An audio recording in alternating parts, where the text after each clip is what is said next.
out of whack. We're going to take it one play at a time. He's got a good group of guys around him. He's got a good defense. He's got good special teams, a good offensive line, good skill guys.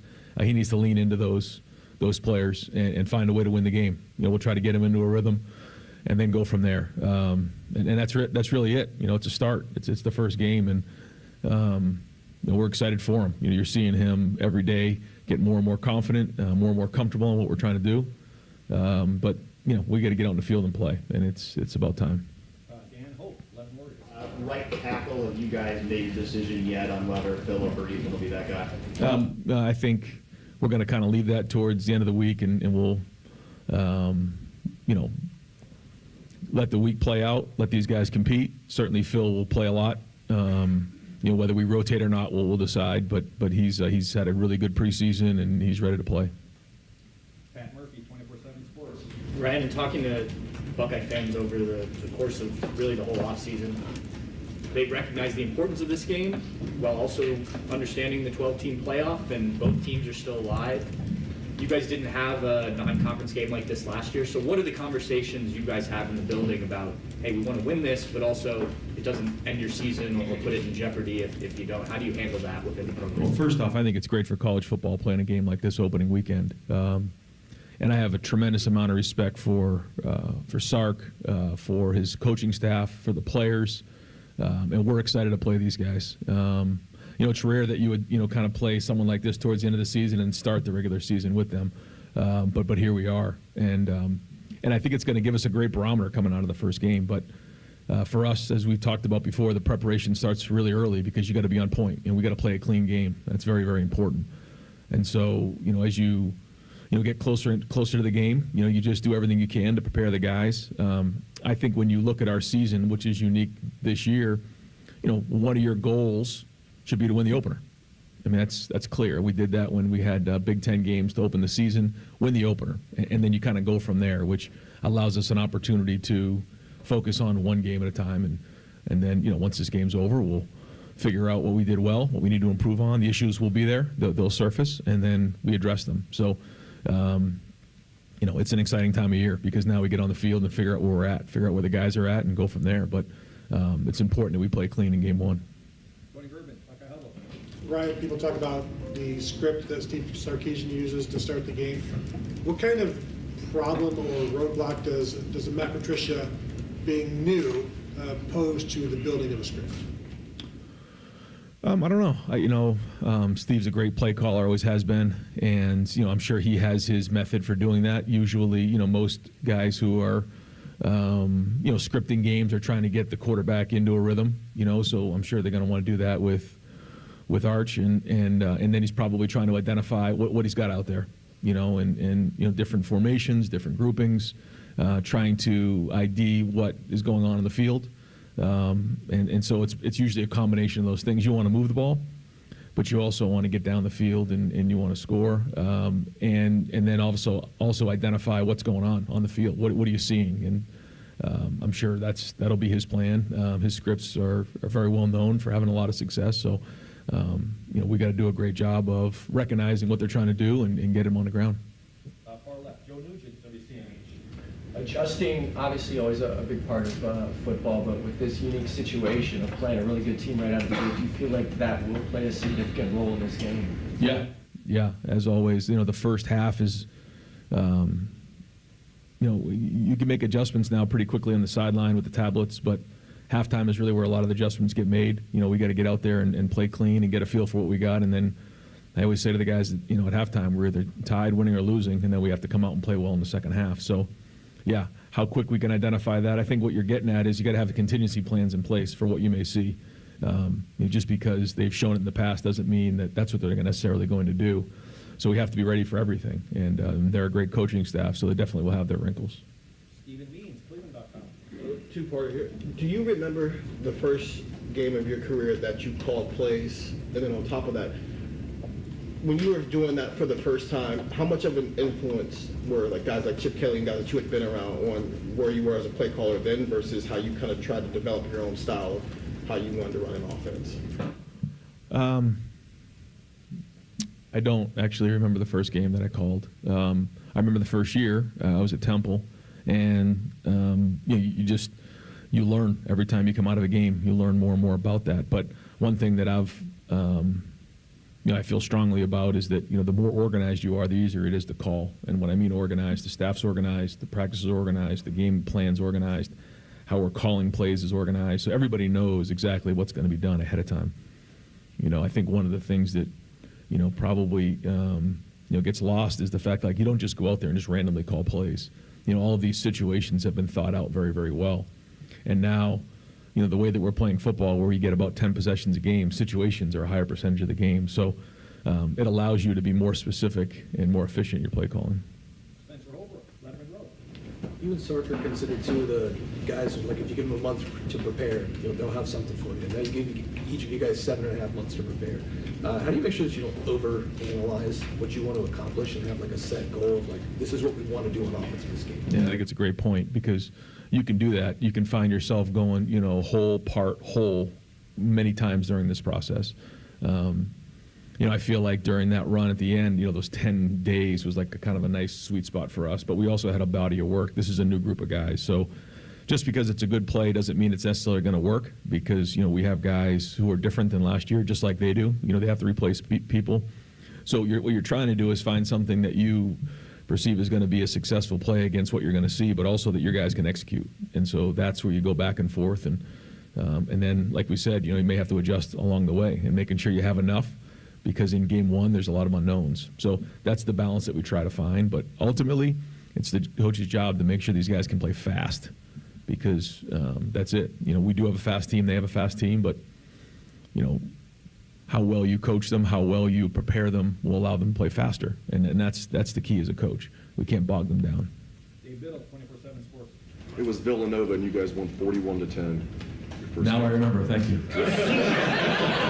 Yeah, you guys had a tough schedule that year looking at it, right after that one, right? I mean, Maryland and Penn State. You guys scored a lot of points, though. 27 points the next week against Maryland. Okay, that's not my question. Who's the top backup defensive tackle? If you guys had a game today, who'd be the top backup D tackle? I wouldn't say one guy, because we're going to roll those guys pretty good. I feel like we've developed some depth there, and I feel like we're going to feel good about putting different guys in the game. So, between Edric and K-Mac and Will, Taiwan Malone, even Jarquez, you're going to see guys kind of mix in and out of there. So the good news is we have depth there, and, I feel like we made progress at that position. So, now they got to go play, and we got to go put it on the field against a really good front. Real quick, Larry brought up Jarquez as well. Has that been kind of a pleasant surprise? I think it was here in the spring, but as a true freshman, just being in the mix. Yeah, he's got twitch, and I think, again, whether it's in game one or down the road, these guys are going to help us. I think that's the other thing too. It's like, as you go into game one, you have a certain mindset, but then it's also a long season, and so some of these guys that are definitely going to make an impact for us this year may or may not play in game one. Don't know, because we can't be in a game like this game and just be trying to figure out what we're going to get for type of play and performance.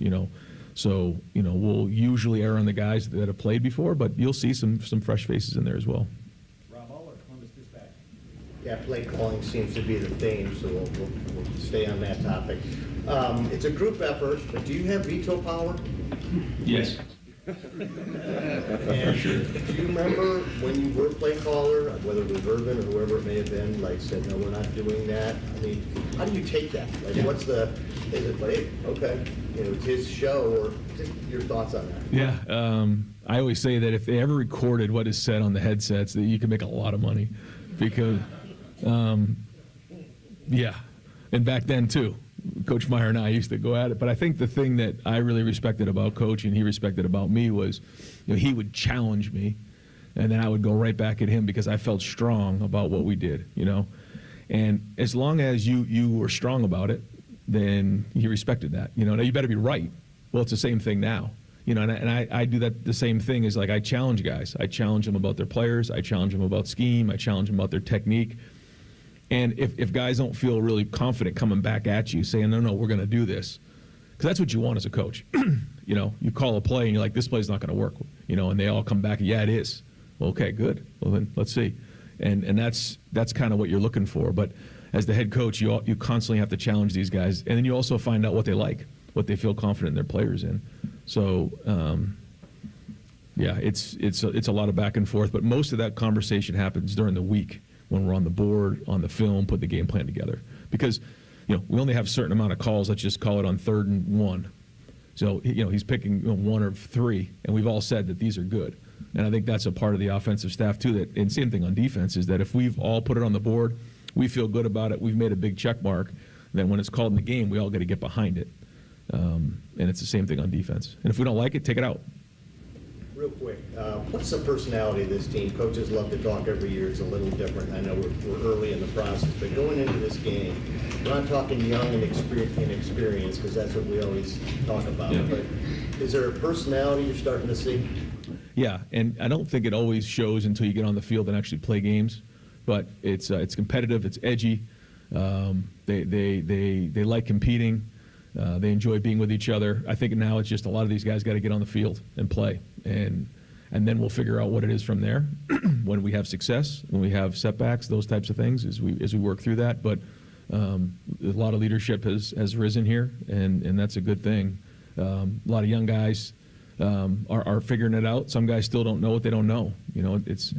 I say it's like raising a son or having children. You bring them along, you show them, you see the growth, but ultimately they have to go live their life. Well, it's the same thing here. They got to go play the game now, and we're ready to go play. Well, I mean, we can't wait to get on this field and get the season started.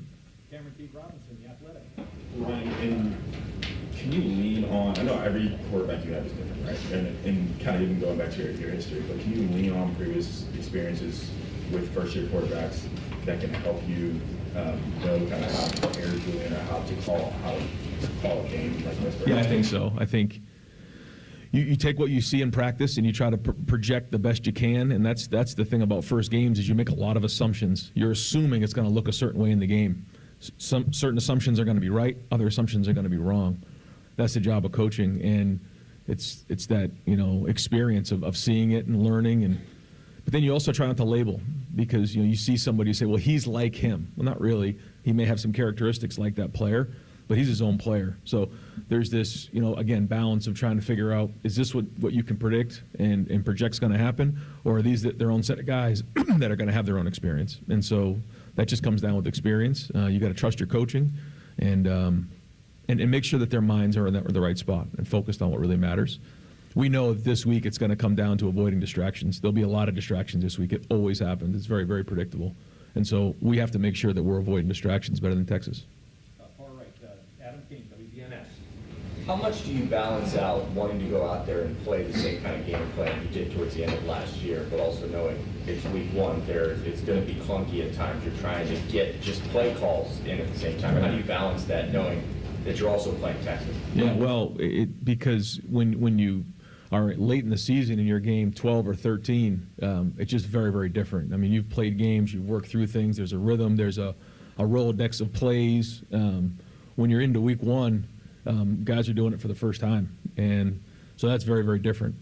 But you also got to find plays that work against what you're going up against. So again, that's what we're looking for here. And those are all the decisions that are being made and have been made. I feel good about the game plan in all 3 phases, and got to go put it on the field now. On that game against Notre Dame, where you guys jumped right in a few weeks ago at all about how this might play out? Yeah, a little bit, yeah. I mean, we look at the practice schedules more than anything to figure out how do we ramp ourselves up for a game like this in week one, different than maybe in the last couple of years. Joe Reedy, Associated Press.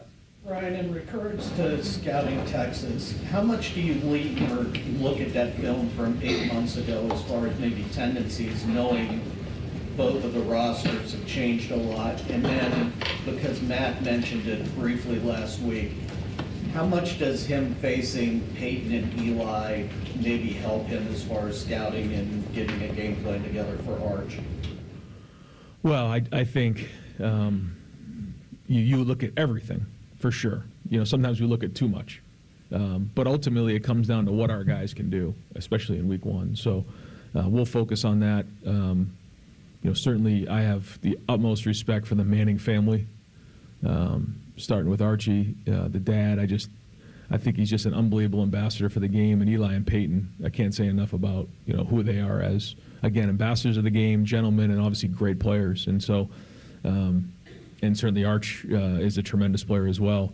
But really, that has nothing to do with this game and playing Texas. He's an excellent player, but those guys, they've stayed out of it for the most part because they want him to just write his own story. And I got a lot of respect for how they've handled that. And he's got a great future ahead of him, and he's a great player. So it's a great challenge for us. But again, this is more about our preparation and doing what we do well. Dave Holmes of the SYX. They really made an effort to take Jeremiah out of that Cotton Bowl last year. When a team does that, I mean, are you fine with that, given your other weapons? You're fine with him going 3 for 20 if he has a slow game? How do you look at the way they played him and how you want to unleash him this time? Well, I think when you look back on that game, those penalties really hurt us. They set us way behind the sticks, and we have to play better football than that. They're a very disciplined team, and we have to do a better job than we did in that game. And so, we'll do everything we can to try to get the guys in position to make plays, but ultimately, we have to have a balance. And if you have a balance, then you got a chance to attack teams. The goal here is not to get a certain player a certain amount of touches. It's to win the game. Now, in order to win the game, certain guys have to touch the ball. So I don't know if that makes sense, but that's it. We have to win the game. And when Jeremiah's touching the ball, a lot of good things happen. So that's our job to make sure that that's happening. But at the same time, we got to make sure we do what we can to win the game and then go from there. Dylan Davis, Delaware Gazette. Kind of going off of what Cam asked, the idea of easing a quarterback into a start, is that something you subscribe to? Is that circumstantial with each quarterback in each situation? And I guess also this opponent and the nature of the football season, the way the format's set with the playoffs, does that change the way you might just throw a guy into the deep end and see how he reacts in a situation like this? What do you mean ease in? You mean the game plan, or The way you call the game and kind of just... Again, it's number one goal, win the game, and then go from there. We know we have a long season ahead of us, and we know we're going to get great information coming out of this game, but the number one goal is to win the game, win the game, win the game. So what do we need to do to win the game? You start listing those things and then build from there based on what we've seen. You don't know which way the game's going to go. It could be close. We find ourselves out ahead. We find ourselves behind. We have to have a game plan to be able to respond to those things. So to say we're going to play it close to the vest, no, we're not going to do that. To say we're going to be wide open, chucking it 60 times, no, we're not going to do that. It'll be somewhere in between based on what we're seeing, the success we're having, and then where we are in the game in terms of score. Andy Anders, Southern Warriors. Yeah, just wanted to get your thoughts. Do you know yet who's going to be in the box, who's going to be on the field on Saturday in terms of coaching? Yeah, we put all that stuff together, and Brian and Matt both feel like they have a good plan. I won't get into exactly where everybody is because we have so much staff here. I'll forget some people, but no, I think we have a good plan. And what we did on Saturday was we went to the stadium and kind of went through a mock game. And in that mock game, we everything up until when you get into the stadium, we did. We were in the locker room. We came out. We did the pregame warm-ups. We did the quick cows. We went through the game, halftime, finished the game, went through the whole operation of TV timeouts. With the young team, I thought that was important. We actually we sang the Carmen, Ohio. We went into the locker room, sang the fight song, and then that was it. Just so that everybody knows this is what the expectation is. Talk through it, so that when they're doing it on Saturday, it's not for the first time. And a part of that was having guys in the box and the communication. Jeff Gilbert, Best Pros. You talked about the personality getting edgy, competitive. Yeah. Just curious, what role has Julian had in helping that develop, or has he been more of a follower or more of a leader, and what is your expectation of him going forward in that? I think for every quarterback, they have to find their own voice and lead. We talk about how do you lead, and you've heard me say this before. It's about who you are as a person, your character. I think he has high character. His connection, I think he connects well. He's found his voice, I believe, here in preseason. And then his competency is how well he's going to play in the game. And if you can do all of those things, you can lead. We've challenged him to have command of that huddle, have command of the game plan, and then make great decisions. And obviously play well on third down, red zone in 2 minutes. So now it's time to go put it on the field. But you're definitely seeing a lot of changes with him and a lot of growth. Jake Trotter, ESPN. Yeah, Ryan, was that the first time you had done a mock game all the way through the singing? And then what kind of challenge does Arch Manning pose on the field? Yeah, we've done mock games before. That was probably the most detailed, just because of the the inexperience of our team. One, and then two, just what's coming with this first game. And then with Arch, athletic, big, strong arm, smart, quick release, accurate, all the above. I mean, he checks every box. Bill Rabinowitz, Columbus Dispatch. Coaches say with good reason that the games will generally be decided in the trenches. It's an interesting matchup on both sides. Your offensive line against a very good defensive line, and your inexperienced defensive line, and they have inexperience on their offensive line. Just kind of what's your take on those matchups? Well, we'll find out. Again, we're trying to project what those will look like, but we go off of what we see in practice every day, and guys are getting better. And today we'll have inside drill. Today we'll have some team, and making sure we have our good percentage of good on good, because we know if we don't stop the run the ball, we're not going to win the game. So that's been something that we've been working on all preseason, and we'll see. But guys have been working at it really hard, and they know how important it is to win up front, and that's not only in the run game; it's also in protection. James Watkins, Cleveland.com. Friends, Lee Corso's last show. So what do you, from your perspective, what has he meant to the sport? Another great ambassador of the game, just somebody who's been positive and builds people up. And he's somebody that I remember, just so many years of putting on the mascot heads and just making Saturdays so enjoyable for so many people. And not only as a coach, but as a broadcaster and what he's done, he's had a lot of impact on people. And I just feel like when it's all said and done, and now that his career, obviously coaching, but now as a broadcaster, is ending. You look back on the impact that you made, and he certainly made a major impact on a lot of people. And I just remember all the different times, not only when I've been the head coach at Ohio State, but before then of putting on the Brutus head and what came with that. And so for him to be here for his last mascot game in his last year means a lot to all of us. And we thank him for everything he's done. He's made a lot of impact on a lot of people, and I appreciate him.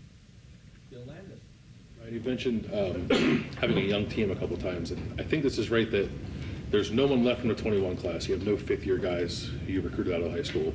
There's only a handful of fourth-year guys still you recruit out of high school. And you have this robust third-year class that's given you a couple of captains.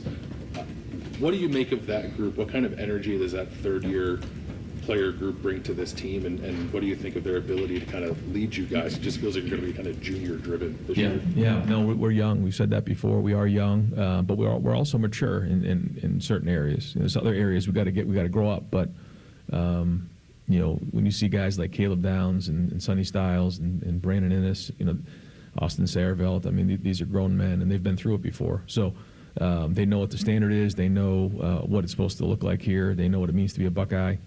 And so, they're the ones that are leading the way on this. But yeah, I think about, last year's team, they all decided to come back. And so when that happens, there's almost like a year and a half's worth of guys that when they walk out the door is a big hole that's left. And that's sort of natural in college football. And so there was a lot of, production to replace, but a lot of leadership to replace. And those guys understand that. And right from the jump, they've jumped into this thing, and now they have their own story to write. And that's what's exciting about college football. Is every year they get a different story, and here we go. This is going to be their story. Can that refresh kind of be reinvigorating or invigorating for a team? I know all those guys who just went out were tremendous leaders and tremendous football players, but I would imagine the guys have been biding their time, have a hunger to them that might give this team a different kind of energy. Well, it's their time now. Davis and Igbenosin, it's time now to be in the front row. KJ Jackson, it's time for him to be in the front row. Caden Curry, it's time for him to be in the front row. Guys now need to step up into those roles. That's why they came here, was to be in these moments. And so, they've already been part of really good teams, but not as leaders. There's something to be said for that. Just a few more. Stefan Kreisky, Cleveland.com. Ryan, we've asked you a lot throughout this year about Julian's arm talent, kind of what he can do there. But yesterday, Sark was talking about Julian and mentioned his athleticism, his mobility as well. How much is that part of his game? And is there someone you've coached in the past who he reminds you of in terms of what he can do with his legs? Yeah, he's got good short area quickness. You've seen maybe in the game, he didn't have very many snaps last year, but you saw him move back there. You get a chance to see him change direction, and he's gotten stronger. You can see him. He's put on weight. He's put on strength, power. He's going to need that this season. In terms of somebody similar, I guess CJ was a little bit bigger, but CJ's got good movement. I probably him, I guess. But he's quick. He's got good short area quickness, and he can move well in the pocket. And like you've seen, he gets the ball out of his hand quickly and makes quick decisions. And so, all positives. Tim May. Thanks, Jerry. Going into this game, starter, you were once a first-time starter. I know I'll ask you about that a lot, but what did you tell yourself before that first start that settled you down? Or did you run out there without your mouthpiece or something missing? And did you remember the play call? I mean, what are all those things, and what will you convey to Julian most of all before he takes the field? Well, I think the first thing is you can't have expectations. And I think I probably, wasn't good in that area because, I was like, all right, I'm going to go throw 4 touchdowns and blow this thing out. And the minute something didn't go well, you can feel yourself, all right, I'm not fulfilling the expectation of what I thought going into it. And what you can't do in week 1 is have these crazy expectations other than win the game. Take care of the ball, win the game. If you need to throw it away, throw it away. Don't worry about anything else other than win the game. Win the game is going to be a heck of a night. So that's the most important thing, and that's the job of the quarterback. So that'll be my message to him. And then ultimately, you got to go trust your training. You can't play it close. When it's time to let it rip, you got to let this thing rip, and you'll know when it's right. When you look back to y'all's last meeting, the Trey Hendrickson play before halftime, the screen that went all the way, the Jack Sawyer, those were 2 of your touchdowns. The Jack Sawyer. How much is it going into a game like this, even though you've game planned? Somebody's got to make a play almost in these kind of matchups, right? I mean, how do you as a coach settle with that? Yeah, no, I mean, these guys, I think they know that, but, I'll remind them, make sure they know they got to make plays. Yeah, that's part of the job. It's going to come down to that. I mean, no, you're right. I mean, when you're in these big time matchups, like you said, guys got to perform. They got to step up. And that's been one of the challenges for the guys who are now seniors and juniors is that, now you need to step up and take on that role. You need to produce. You need to make the plays. Knowing that, you're not just going to go out there and every play that you have a perception that you're going to make, like, I'm going to come with 4 sacks and everything like that. How about just going as hard as you possibly can and trust your training, and good things are going to happen, man, if you play really hard and you play really tough. And ultimately, everyone has to do their job. And speaking of that, we need everyone to do their job on Saturday, and that includes the fans. I mentioned this before. I know it's a noon game, but we need everybody in that stadium early. We need them loud. You think back on, the Indiana game when Indiana had to go to a silent cadence and they couldn't clap anymore. That was a huge deal for our defense. And it's going to be the same way on Saturday if the fans are in there early and they're loud when they have the ball. No, when we have the ball. When we have the ball, they can be quiet. But when they have the ball, we need them as loud as they possibly can to make this the most hostile environment in the country. And we all know it is. So we need everyone to do their job. Fans are going to get Buckeye leaves when they're loud, too. Joey Kaufman, Columbus Dispatch. To revisit Arch, did you ever interact with him as a recruit, or were you involved with him on the recruiting field? What do you remember about him? Yeah, very little. Very little. I think they had their mind set up that they wanted to play, down south, and we a little bit here and there for sure with his dad Cooper, but not a whole bunch. He kind of had his mind set, but yeah, heck of a player. And finally, Dudley Maurice. Ryan, your running back room last year obviously was so good. Just the progress of this running back group through this entire offseason, what have you thought of it? How do you feel about where it is right now? I think we've built depth. I think we need to go play and find out where we're at, but I think that Locke has built depth there, and guys are running hard. Protection, as you know, is important. Ball security is of utmost importance in this game. And we'll find out coming out of the game. But we've seen a lot of progress in those areas. James and CJ, Bo has stepped up. And so we feel like those 3 going into the game could play for us. Isaiah West is coming off of an injury, but he's really popped for us. And so we think that, down the road he can play, probably not in his first game, but it's been a while since we had 4 or 5 backs like that we can put in a game and feel good about. So, but ultimately it's going to be how they perform, and excited to see them play. And just to double check, I think when you were asked about where Brian's going to be on Saturday, I don't think you actually said, was that by accident? He'll be in the box. He'll be in the box. Okay. Thank you very much. You got it. No problem. Coach, thank you All right, guys. Thanks. You've been listening to the Ryan Day Press Conference on The Fan. Sponsored by The Roofing Guys. For all your roofing, siding, and gutter needs, contact The Roofing Guys at theroofingguys.com. All right, there you go. The opener in the books for Ryan Day and his presser. He's had some pop-up pressers before. We are Rothman Ice, Anthony Rothman, Matty Ice Hayes, and the Loose Cannon. You know, boys, usually we get kind of what I call a tap dance Tuesday. Where it's like we come on at noon, there's 2 or 3 minutes of us just tap dancing. We can't get into anything because as soon as he gives us the word, we got to send it. But I'll tell you, high noon, right out of the chute. Baby. Texas is in the house. Yeah. The over-under was 12-28.5. Yeah, it got a little dicey there. It got a little dicey because usually in the past, what I've learned is when you hear Jerry Emick call Tim May's name, the presser is usually over or about to be over. Over? Nothing is over until Tim May says it's over. It was rare that we got two guys following up Tim May today because that usually is the finish line, but here we are. And now that we have that press conference out of the way, now it officially feels like we are back. Wait, so did Tim May get supplanted? Is he now an opening act for Doug Lee Maurice? It kind of sounded that way Doug Lee Maurice today. got the last question. Sounded that way. Act. Usually last year it was kind of like Bill Rabinowitz. Not the main event anymore. Tim May. But now he got bumped. He's kind of a mid-carder now. You know, you're still on the pay-per-view card, And he only but you're asked a not the main two-part question event. instead of a three-part question. So he also got limited again. And we know Tim what he May, means. what's happening? An opening act. And we know what he means. If you don't, you know what I mean. You get my drift. No, Shout out I to really Tim don't. You know, there are a lot of things that came out of this one. If you want to just read into stuff as much as you can. And like last week, it was, well, you're never really that ready, but we got to go. And that's kind of the mantra of our show. I feel that every time before noon. Well, we're not really ready, but it's going to be 12. We got to go. Ryan Day said that just last week. And then today it was firm, convicted. We are ready to play this game. Now, how much of that is calculation? How much of that is the real deal? They did have an incredible Saturday where they basically simulated the whole damn thing. Mocked it up. Coaches there. Yeah, mock draft time. All the quick cals, the timeouts, halftime, singing Carmen, Ohio after the scrimmage, all that. So but he did drop a "We Are Young" and "Heartache to Heartache, We Stand." I would say what came out of it for me when he was asked about the quarterback a lot and the identity of the team, he kept coming back to essentially, and I'm paraphrasing, that more games are lost than won.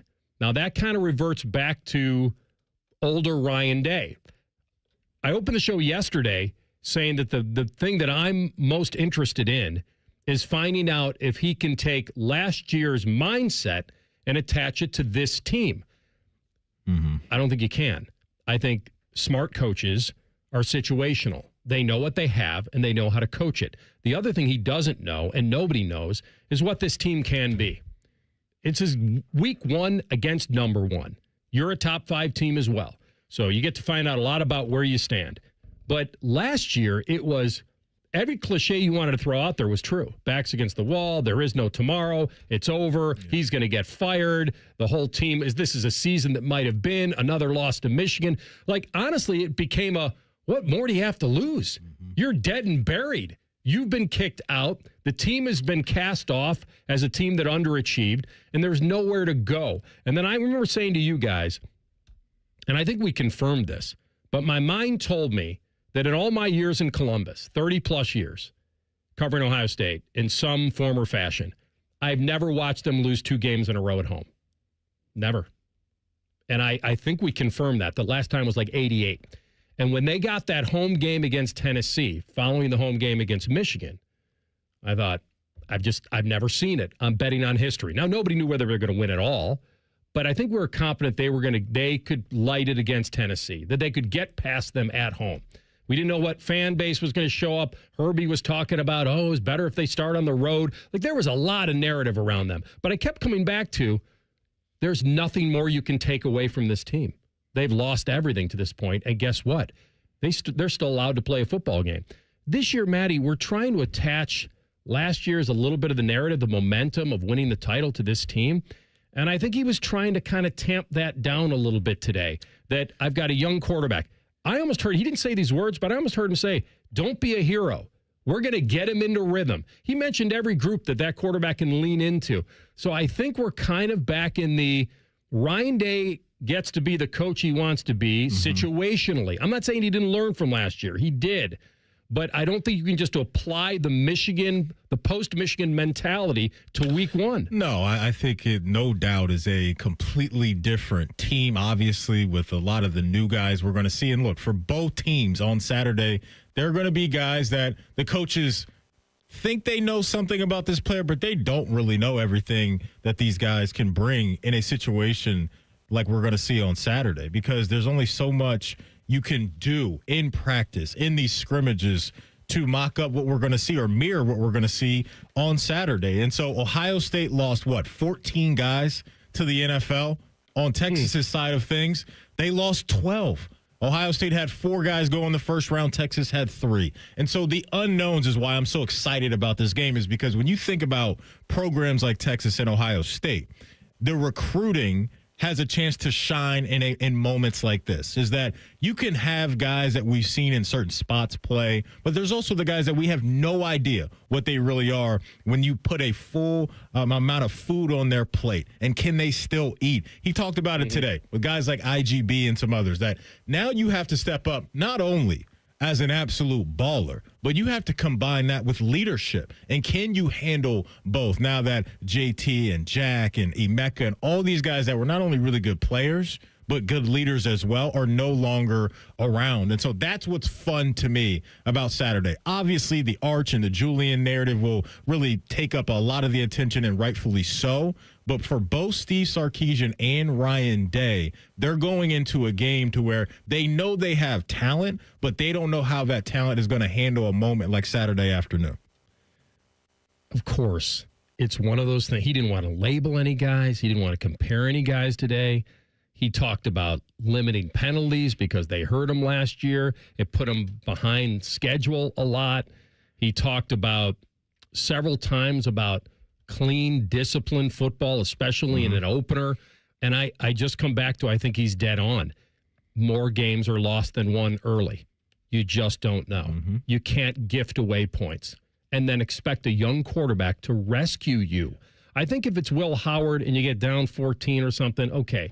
You got an experienced guy. You don't have to press. I think if you have a young quarterback that gets down, then it's a crapshoot. Then you have no idea. And so he's just one of those coaches right now that, while he certainly is coming off the historic season of all seasons to make that run and getting the contract extension and everything that comes with it, it's interesting to me that most of these guys still revert back to what you're supposed to do. One play at a time. He's got some good things around him. We don't need the quarterback to win the game for us. Essentially, we just don't need him to lose the game for us. Now, how he's not going to divvy up his game plan to the media. Of course not. Even if you asked him a direct question about how aggressive are you going to be against Arch, who has some wheels, can you afford to take risks? I think he could. He wasn't asked that, but I feel like he could give you a stock answer to that. Well, situationally, we'll see. We'll see how the game's going. Time and place. Where are we on the field? What's the score? Down and distance. Experienced coaches can wiggle out of any question, but it's interesting to me today that he went back to avoiding mistakes a lot today. It wasn't about throwing caution to the wind, letting my players win the game for me, showcasing our best guys. Now, he may do that. He just wasn't leaning into it today. I think if you have a veteran quarterback, if you have an inexperienced quarterback, heck, even if you have a veteran team or an inexperienced team, those cliches that we hear still apply, because at the end of the day, it comes down to the fundamentals of the sport. And that's what you have to do to execute, especially in a game to where the talent is equal. Both these teams right now, I think, view themselves as one of the handful of the most dominant programs in college football. And obviously, Ohio State feels that way. They're the defending national champs right now. And so all those things, man, I don't care if you're Caleb Downs or you're Julian saying you have to play fundamental football to beat a team like Texas and have guys step up in critical moments. And so I was thinking about C.J. Stroud last night because I remember and we all remember his debut as a starter. And it was on the road, and it was against Minnesota. And that game did not start very cleanly for him or them. But and he figured it out. Because in that game, C.J. racked up 294 yards in the game. 246 of those came in the second half. Ohio State trailed in that game 14-10. And I'm not saying that's exactly what's going to happen with Julian and this year's team, But I don't think that we should have an expectation. I'm not saying we do, but if there's some people out there that are thinking that this is going to just be perfect out of the gate, that's probably not going to be the case. Not only for Julian, but I think for Arch Manning as well. And we have to allow these guys to figure it out and go through some tough times and then apply their talents to some of the things that they, don't do very well. And then a month or two down the road, we're saying, what do we have in this guy? So I'm expecting a little clunkiness on Saturdays from both parties. Part of what you do in coaching is try to do the unpredictable. Try to make the other team guess.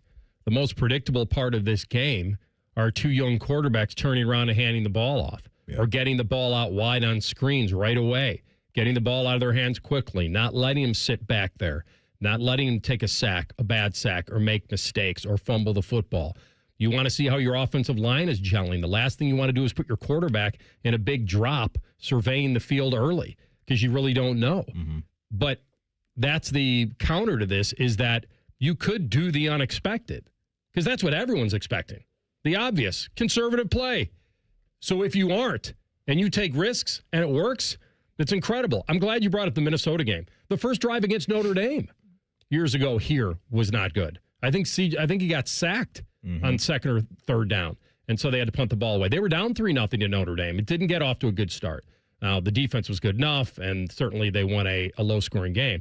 But, yeah, and by the way, that Minnesota game, I'm glad you brought it up because I remember how worried you were about it, and rightfully so. But remember, they had Oregon the next week.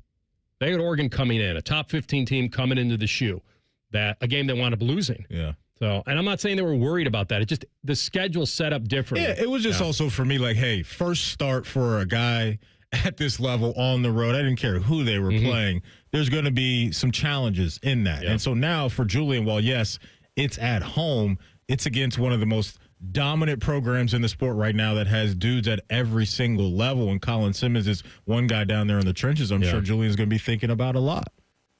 If anything has stuck to me post-championship about what Ryan Day has said, it's kind of he's adopting his inner Al Davis. He has said many times, just win, baby. Like he's about winning now. It's results, results, results. No question. And that's how you keep a dream alive, is the results. We got plenty to do today. By the way, you got your wish. The fantasy order has been revealed. Oh, you have it? I have it. Okay. The Fan Fantasy League. I'll give you that reveal and strategies next. Rothman Ice and the Fan. We test marketed naming the show A Guy and His Butlers. Oh, that is very touching. But we thought Bishop and Friends had a better ring to it. Weekday mornings at 9. The Fan. Hey, Central Ohio, it's Andrew from Home Team Solutions. And yes, we buy houses for cash the easy way. We've been buying houses for over 20 years, and we've seen it all. Whether you've inherited a property, you're behind on payments, the house needs work, or just want to avoid the hassle of listing, we've got you covered. No repairs, no clean out, no stress, just a fair cash offer and you pick the closing date. We've helped hundreds of homeowners sell fast and hassle-free, and we're proud to have 5-star reviews all across Central Ohio and an A+ rating with the BBB. If you're ready to sell your house the easy way, call Home Team Solutions at 614-962-SELL. That's 614-962-7355. Or visit us online at selltohometeam.com. Home Team Solutions, local, trusted, and family-owned. Again, that's 614-962-SELL. 614-962-7355 or selltohometeam.com. The summer event is still on at Germain Honda of Dublin, and with football back, Rich is ready to dominate the competition. You can lease the sleek 2025 Honda Accord LX for as low as $249 a month or finance with 3.99% APR. Upgrade to adventure with the 25 Honda Pilot Sport all-wheel drive. Lease starting at $429 per month or 4.49% APR. Visit Germain Honda of Dublin on Sawmill Road, just south of 270. See dealer for full details. 2 hours ago, Kyle arrived at the bar. Hey, what's everyone drinking? 30 minutes ago, Kyle got his friends another round of drinks. Cheers! 5 minutes ago, Kyle decided to drive home drunk. A minute ago, a law enforcement officer pulled up behind Kyle. Sir, have you been drinking tonight? A chain of events that began 2 hours ago is about to change Kyle's whole world. Drive sober or get pulled over. Paid for by NHTSA. Hello, it's John Kozik, founder and president of TurboTrack Realty, and I buy real estate as is fast for cash. Give us a call today for an all-cash offer at 614-470-2000, 614-470-2000. I buy vacant properties, inherited homes, divorce situations, death in the family. I even buy my tenants won't pay me the rent houses. Give us a call today for an all-cash offer at 614-470-2000, 614-470-2000. Sometimes I hear a sparkling sound. Like when we say, all you have to do is point? There it is. That's the sound of magic happening. Magic like we can come the day you call us? Wow. Call 1-800-GOT-JUNK or visit 1-800-GOT-JUNK.com. This promo is for anyone who likes baseball or America or Terry Francona's scooter. The Reds are on the Fan. Catch all 162 games here on the Fan and 1460 ESPN Columbus and the Fan's HD2. Your home for Reds baseball, the Fan. Working your way through that honey-do list? That means more flushes, more showers, more fiddling with the thermostat. Trust the pros at the Waterworks with your plumbing and drain cleanings and repairs and all your heating and cooling needs. Our certified pros can repair or replace your furnace or air conditioner. Clogs? Call the Waterworks. Drain cleaning? Call the Waterworks. Plumbing issues? Call the Waterworks. Furnace repairs? Call the Waterworks. The Waterworks. Trusted neighborhood plumbing, drain, heating, and cooling experts. Busy schedule?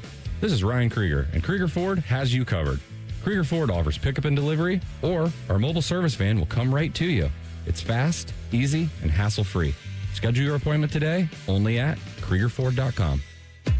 If you're 55 or older and into that whole saving money thing, T-Mobile has an exclusive phone and internet bundle just for you. Right now, get 2 unlimited phone lines plus 5G home internet for just $30 each per month with autopay, plus taxes and fees. And with 5G home internet, setup is easy with just one cord and no technician needed, which is great if you're also into that whole keeping it simple thing. Switch now and experience the best mobile network in the U.S. Visit your local store to start saving. T-Mobile, it's better over here. Based on analysis by Ookla of speed test intelligence data Q4 2024 to Q1 2025. Ookla trademarks used under license. Unlimited on our network. Customers on voice plan may notice speeds lower than other customers and further reduction if using more than 50 gigs a month due to data prioritization. Video streams and SD on this plan. Home internet pricing after $20 a monthly bill credit plus $5 per line without autopay. Debit or bank account required. See 5G device coverage and access details at T-Mobile.com. Fan weather. From the Logan AC and Heat Services Weather Center. The crisp feeling of fall is in the air, so you might need a light jacket today as daytime highs only get into the low 70s. We'll see clouds increase throughout the day, although there will be some sunshine mixed in, and we could see a stray shower or two, otherwise mainly dry. Decreasing clouds tonight with lows in the 40s to low 50s again, and then for Wednesday, a tad bit warmer with more sunshine and highs in the mid-70s. For The Fan, I'm meteorologist Meredith Garfolo with the 10 Weather Impact Forecast. All your favorite Fan shows are available when you want them. Head to 971thefan.com and hit that subscribe button. The Fan, Ohio sports destination. Let's scratch that fantasy football itch. It's Rothman and Ice's Fool's Paradise. All right, boys, draft is out. TLC's going to have full kind of arbitration rights, unbiased. He's not in the league. The first timer. He's a fresh guy here at the Fan. You got to buy your way in. It's like a Packers season ticket. Somebody's got to die to get into this league. And real quick, I want to mention this. I'm not suggesting that. I'm just saying that maybe some new listeners that are, just finding out who we are. Hello. Fool's Paradise is our fantasy football segment, which we will do every Tuesday. Oh, I thought you were about to introduce me to the listen.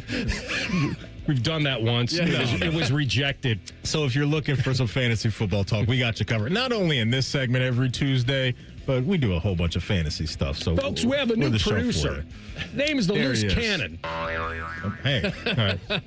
Some people probably don't even know his real name at this point, but you may want to keep it that way. Yeah, you may want to keep it that way. All right, let's get down to brass tacks. I've been waiting on this since the end of yesterday's show. Okay.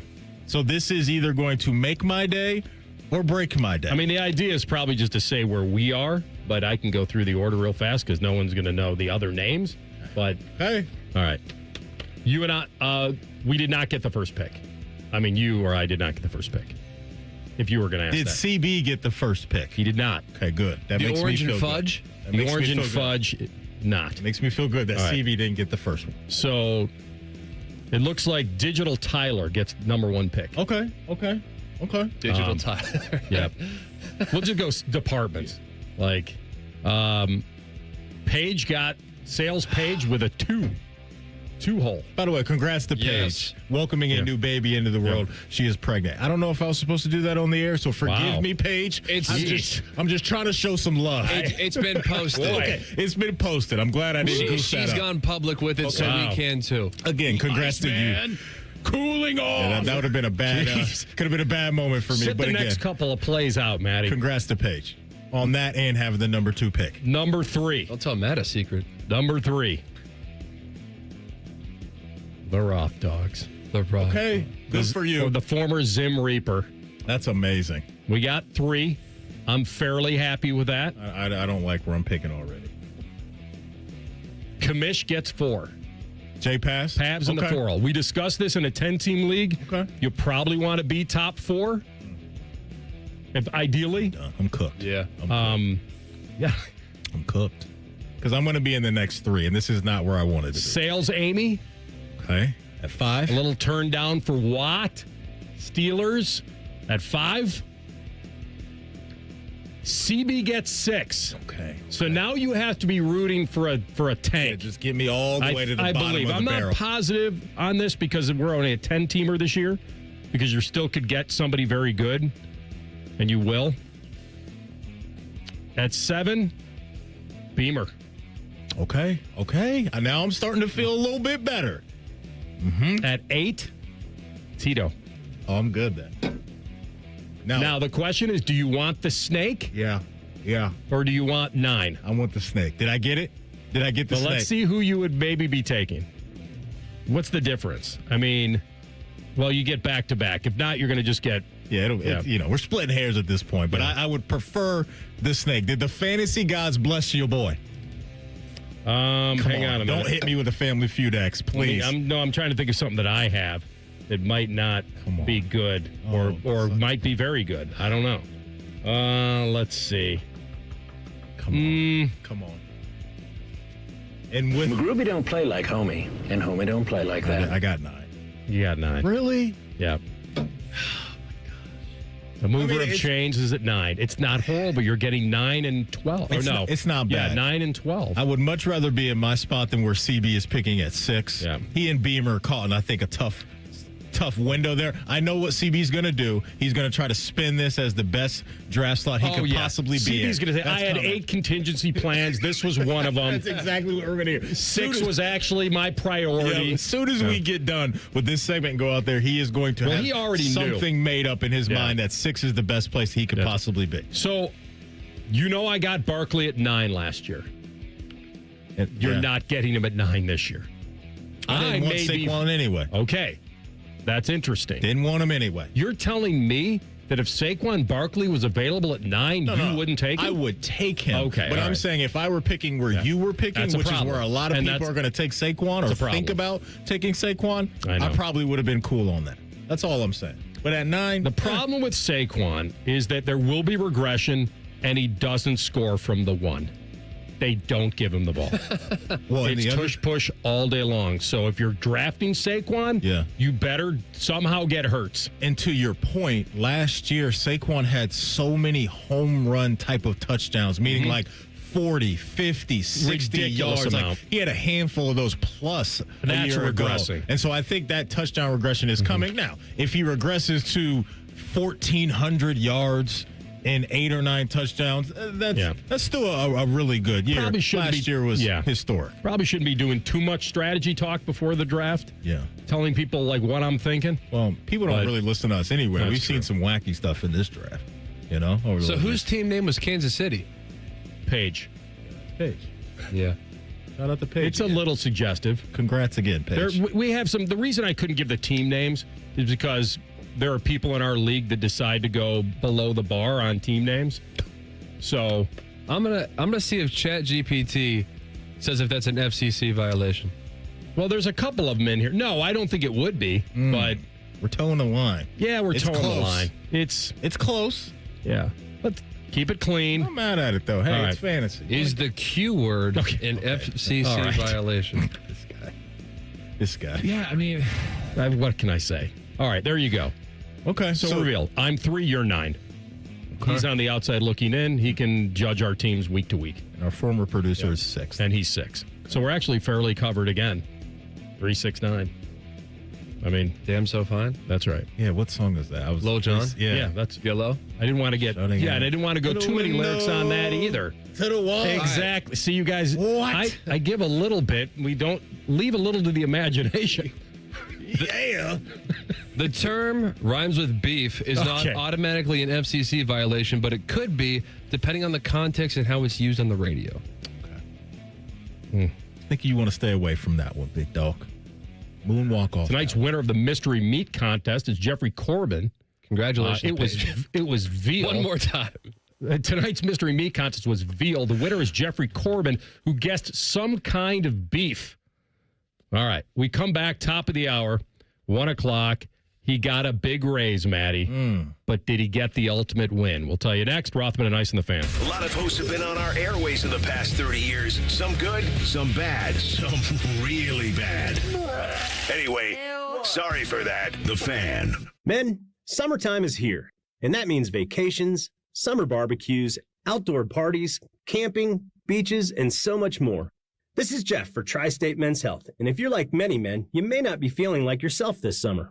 Perhaps your energy is low and you aren't sleeping well. Maybe your workouts aren't as good as they used to be. And if what I'm describing is you, it's very likely you're suffering with low testosterone. But low T doesn't have to affect you anymore. Just call Tri-State Men's Health, get treated, and see how it changes your life. If you're like most men, you'll feel so much better. Deeper sleep, improved vitality and clarity, greater strength and energy, and an enhanced sex drive as well. So call us. Just $99 gets you a PSA and T-test and a medical consult. And if you start on testosterone the day of your appointment, your visit is free. Call 800-900-9654. That's 800-900-9654. Or go to tristatemenshealth.com. We have 6 offices across the tri-state area to serve you. Tailgate season is here, and if your grill makes you have to duck when you light it, it's time for an upgrade. Billiards Plus carries top-of-the-line grills that you can pass down to your kids and gifts the whole family will enjoy. Family-owned and operated. Billiards Plus on Dublin Center Drive in Dublin. Jump on board now with the 20-pound summer slim down with Awaken 180 weight loss. Drop 20 pounds before summer ends and cruise into fall with a new routine of better health. Do what I did and find your results with the solution for weight loss at awaken180weightloss.com. Keep your summer fun going at Toyota's National Sales Event. Now through September 2nd, get a stylish new 25 Corolla with 4.99 APR financing or 5.99 on Corolla Hybrid. Excludes Corolla Cross and GR Corolla. Or lease a gas-powered Corolla LE for $199 a month for 36 months with $36.99 due at signing. With approved credit through TFS. Tax, title, and license extra. Call 1-888-36-TOYOTA for details or go to Toyota.com. Toyota. Let's go places. You hear that?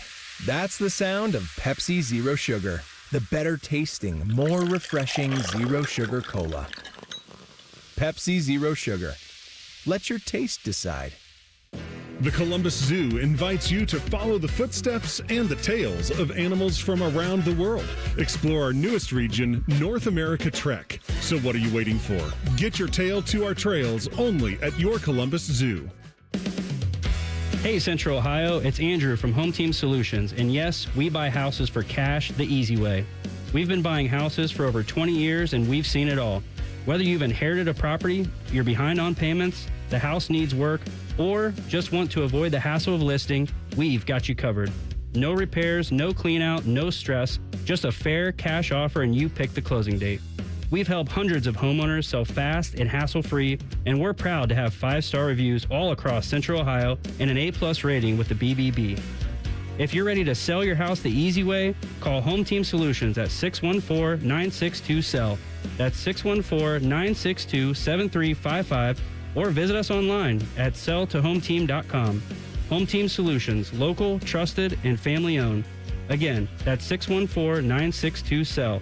614-962-7355 or selltohometeam.com. Broadcasting from the Lindsay Honda Studios. Honda makes the cars. Lindsay makes the difference. Visit lindsayhonda.com. WBNS-FM, HD1 Columbus. The Fan. Sports Center. Good afternoon, I'm Tyler Danberg. 4 days from kickoff between number 1 Texas and number 3 Ohio State. College football's first top 3 season openers since Florida State and Alabama in 2017. From the NFL, All-Pro defensive end Trey Hendrickson agreed to a $14 million raise with the Cincinnati Bengals on Monday. He's expected to return to practice Wednesday. The Cleveland Browns traded quarterback Kenny Pickett to the Las Vegas Raiders for a 5th-rounder, leaving Joe Flacco and rookies Dylan Gabriel and Shadur Sanders in the quarterback room. In baseball, Seattle Mariners catcher Cal Raleigh hit his 50th homer last night, joining Mickey Mantle as the only switch hitters to hit 50 long balls in a season. Tonight, Cleveland Guardians host the Tampa Bay Rays at 6:40. Cincinnati Reds visit the Los Angeles Dodgers at 10:10. This update is sponsored by Whiskey War by High Bank Distillery. Drink local, drink High Bank. Breaking sports news when it happens on The Fan, Ohio's sports destination. The best bet on the radio.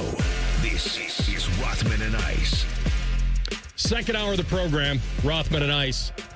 We do have a couple of giveaways today. Maddie, tell the folks about it. Yes, sir, my man. We have 2 passes to participate in the Big Buckeye Kickoff Trivia Contest this Friday, the 29th at the Owan Lane. This is an opportunity to get tickets to see Ohio State and Texas play at high noon at the Shoe.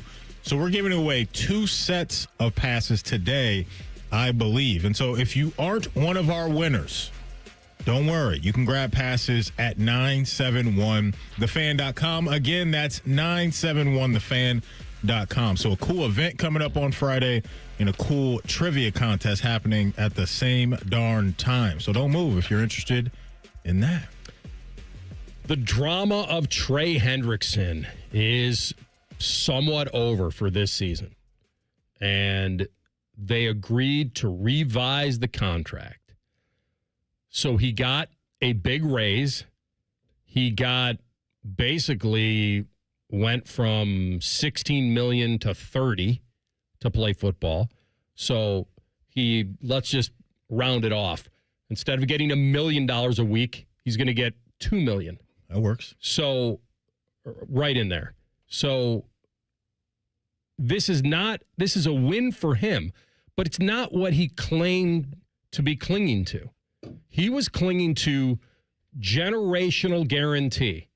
At my age and the stats that I've put up, I'm not going to risk at 30 years old, soon to be 31 at the end of the year, that I'm not going to go into it on a 1-year deal, that I want guaranteed money. So he got what he deserved probably as a football player, the $30 million. But what was supposed to come with that was 2 or 3 years of that guarantee. Yeah, of that dollar. And so the Bengals certainly won this. Now, to TLC's point, and we talked about this before the show, that Trey Hendrickson, well, the Bengals could have said, hey, you have a contract, $16 million. And it was where I was going with it as I was playing both sides was, you really going to give up $1 million a week at 30 years old, soon to be 31? You're going to play this game? Yeah, probably not. He probably would have. So did he bend the knee a little bit? Of course. But he also doubled his salary to play football this year. And he also did another thing. He bet on himself. Mm-hmm. Because even at 31, if he has the similar production, which is going to be hard to do, but if he gets close, someone's going to still want him. The problem is he's only going to be a year older. He has to avoid getting injured. So and when I look at this, where the Bengals are as a team, Maddie, and what they want to accomplish and what their goals are, I do think Cincinnati as a team won this. They got a $30 million pass rusher, which is what he's worth. They don't have to guarantee anything after this year. And if he's great, guess what they can do? Get back into a problem with him, tag him, whatever they want to do, and actually pay him less. That's why this is a massive L for Trey Hendrickson today. For me. Even though he doubled his salary. He doubled his salary, but he didn't get anywhere close to the top of the market. That's why it's a massive L. So it's a two-parter for me. Yes, you get $30 million, which is a nice payday. There's no denying that. But what I think he was seeking was not only the guarantees, but that AAV over 2 to 3 years to mirror what Myles Garrett got, what TJ Watt got, and what Max Crosby got. So you're $10 million short of that. And then we find out from Jordan Schultz that he didn't even get a no tag clause in this. That's right. And so you're looking at that situation where it's like, I can get to the finish line of the season, ball out the way I've been balling out since I got to Cincinnati, and they can put the tag on me, which is worth what? Is it worth 26? So 26, something according like to that. Over the Cap is what they're so projecting there's for a defensive end. another loss coming his way in the form of financial loss in that realm of what he's trying to figure out. And so the Bengals absolutely won this deal. Yep. They won this deal for Trey Hendrickson. This has to be really frustrating because you've been wired your entire career as a player to go out and accomplish things individually and hope that pairs well with team success. But if it doesn't, usually if you handle business the way that Trey Hendrickson has handled business, you're going to get a nice payday over not only 1 year, but seemingly 2 to 3 years. That's kind of the vibe of where the market is, especially with guys his age. And so this has to be so frustrating for Trey because he dug in some more, and now he comes up short, not only this season, but possibly even next season as well. And I don't think that there's going to be a whole bunch of 3-year deals waiting for him at 31 at a high level at that age, AR. So, yeah, I can't look at it any other way, but Trey Hendrickson took it on the chin here, and the Bengals really, really won this deal. I'm not sure, though. Let me ask you this. Because the timeline didn't change. He was on a 1-year deal, and now he's also on a 1-year deal, but now it's a more expensive 1-year deal. So timeline didn't change for the Bengals, is what I'm saying. Like, I get it. You convinced me pretty well that the whole Trey thing didn't work out because he wants long-term guaranteed money, and he did not get that. But if you're the Bengals, you had him on a 1-year deal. The timeline didn't change at all, and now you're paying him more money. I don't think that necessarily benefits them. This, to me, kind of indicates they thought that he wasn't kidding around and that he was actually going to be sitting out the maximum amount of games that he could to accrue a season, which would have been the first 11 games of the year. It could have been that. It could have been that they felt like we're not going to play this game of chicken with him because we need him and where we are as a team. They're in their window. We'd like to have him, and so we're willing to pay more. But you've got to, as a business, that was a really good business expense to double his salary, get him up near 30, if he plays 60% of the snaps or whatever, and then all of a sudden they don't have to commit to him for another year. They didn't give him long-term security. He's got to bet on himself. By the way, he also doesn't know where he'll be moving next year. If they tag him, he's going to go into a holdout situation again, and he's going to hold out at 31.5 and on close to 30 million or 30+ million or whatever that's going to be.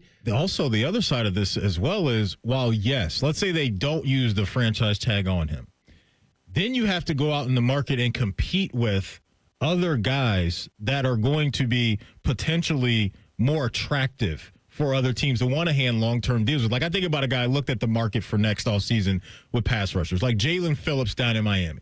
He's a guy that's dealt with some injuries, right? But he is 27 years old, and he can play at a very, very high level. He's shown that type of potential. If that guy puts it all together this year for the Dolphins, gets through this year healthy, has, I don't know, anywhere between 10 to 15 sacks, whatever number we want to throw on it, which guy do you think teams are going to want to pay long term? Jalen Phillips or Trey Hendrickson? To me, it's Jalen Phillips. So not only are you competing within your own building to get a long-term deal, if you do go to the market, you're competing against other guys too that play your same position that are also younger as well. So that's why the short-term view for me for Trey is bad, and potentially the long-term view for him is bad as well, because I don't think he's going to get what he thinks he deserves a year from now. This is what I believe happened. I believe that he believed that they were not going to change their stance on multiple year guarantees. Mm-hmm. That was not going to change. So his agent probably says to him, they're dug in. They're dug in. You want 2-3 years of guaranteed money. They're not going to do it. They'll guarantee the first year. They're not going to guarantee 3. So why would you sign up for 3? There'd be no reason to do it. So he probably said, all right, let's get as much out of them as we can this year. I'll play football, and we'll move forward. The word is, if he's happy because he doubled his salary. He's not nearly as thrilled as he thought he could be, because when you're the sack leader on a team that can win, you feel like you have every last bit of leverage, and it's going to work for you. And so if they offered him 3 years at $100 million, but never guaranteed the second and third year, then you might as well bet on yourself. Now, because nothing's guaranteed. The second year of the deal was 23, the third was 39, if you really believe the story. So the money's not real. He had every right to go to them and say, have fun without me. But then he'd have to stare at the TV every week knowing he's not making $1 million. So he was stuck. Once he signed, and this is the part of the story that isn't brought up a lot, when he signed the one-year extension back in 2023, he set himself on a weird path. At age, not production, he's been great. Another franchise might have backed up the truck for him. Not this one. So if he hits the open market before last season, it's a completely different story. He's a year younger. He still had the same production. Yeah. And so now the age is working against him, not his production. It's the age to get those guarantees and the wrong franchise. So when Jamar got done and T got done and Gesicki got done, he was kind of, I don't know why, but the Bengals have always believed that the best defense is a great offense. And that's who they are right now. But he did get $30 million. So if he's happy to go play football for almost $2 million a week and stay healthy, stay good, he'll have a shot at getting that amount of money and more next year. The Bengals pass rushing room, the D-line room, but specifically the guys that hunt the quarterbacks, like they're in a tough spot, the room as a whole. Because not only do they have to make a decision on Trey at the end of this year, they signed Joseph Asai this spring to a one-year deal. So he's going to be a free agent at the end of this season. And then Myles Murphy and Shamar Stewart are complete unknowns. And that may change with Shamar, obviously, in the coming weeks. And we may say, man, this dude is for real. The sack stuff, the lack of productivity with sacks in college, that is a non-factor and a non-issue. But you got two guys now that they are looking at as probably going to be their most reliable pass rushers this year in Hendrickson and Asai that are going to be hitting the market next year.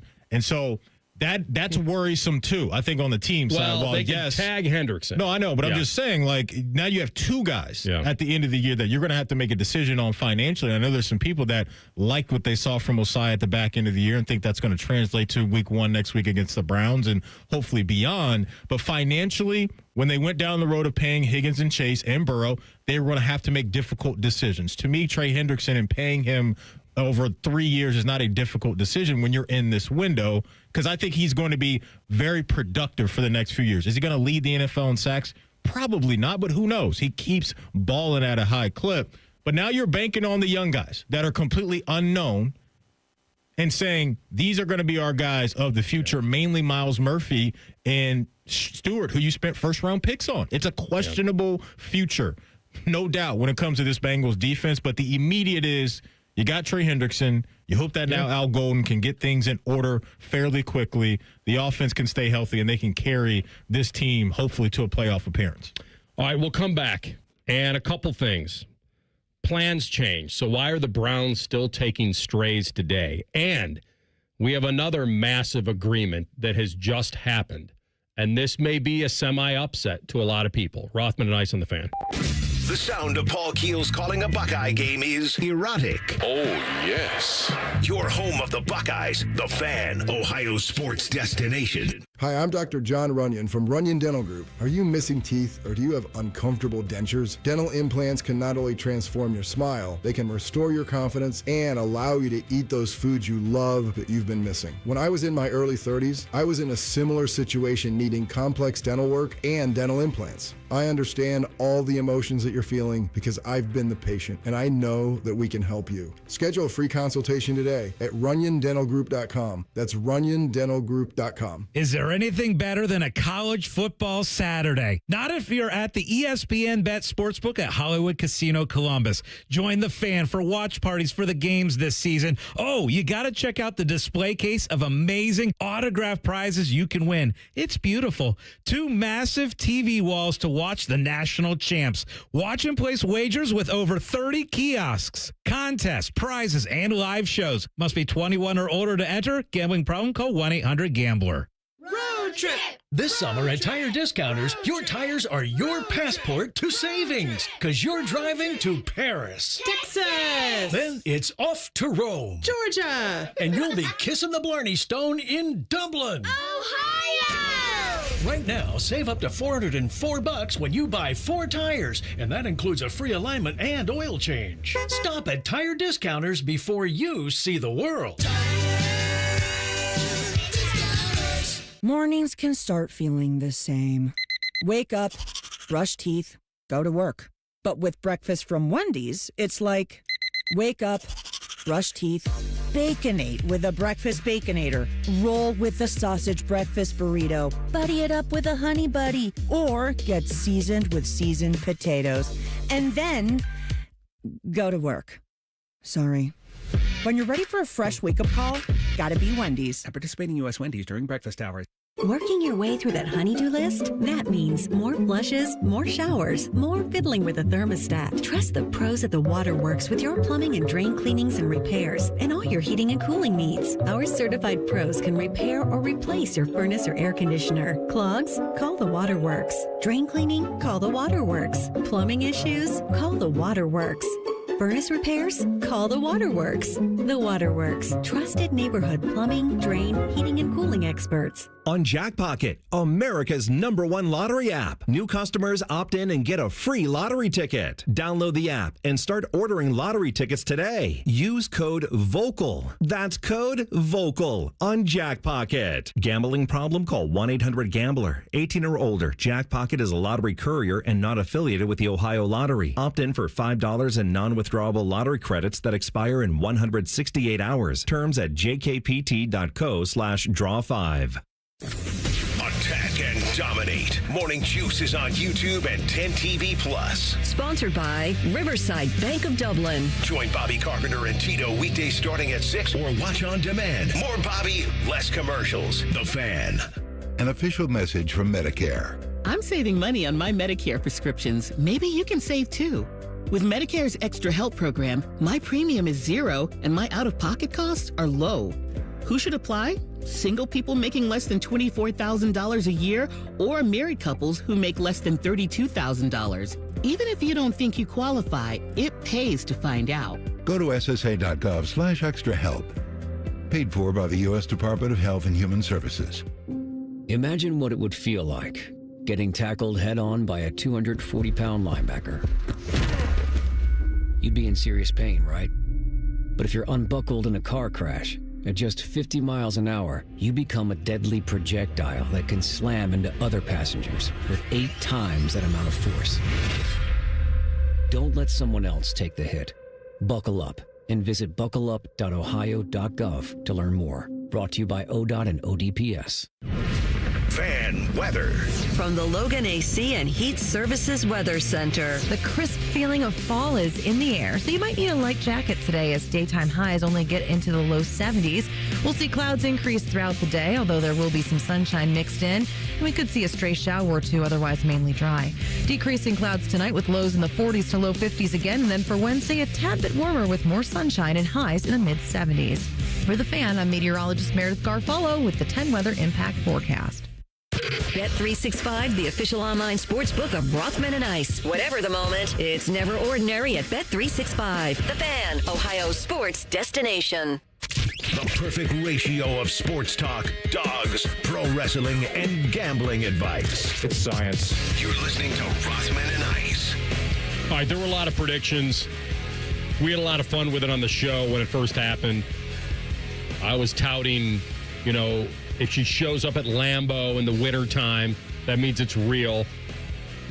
Not just a game in New York or in the suite in Kansas City. But the age worked. The timing worked. The parts of the country they're both from work. And the only difference is one person is worth well over $1 billion. And I don't know what Travis Kelce's net worth is, but it may not matter get that because she is worth just a crazy amount of money. Like she's buying and selling him 50 times over. So they just announced it on Instagram that they're getting married. On the ground. And Taylor writes, your English teacher and your gym teacher are getting married. Yeah, I'm here for it. I'm here for it. Read that. What does that mean?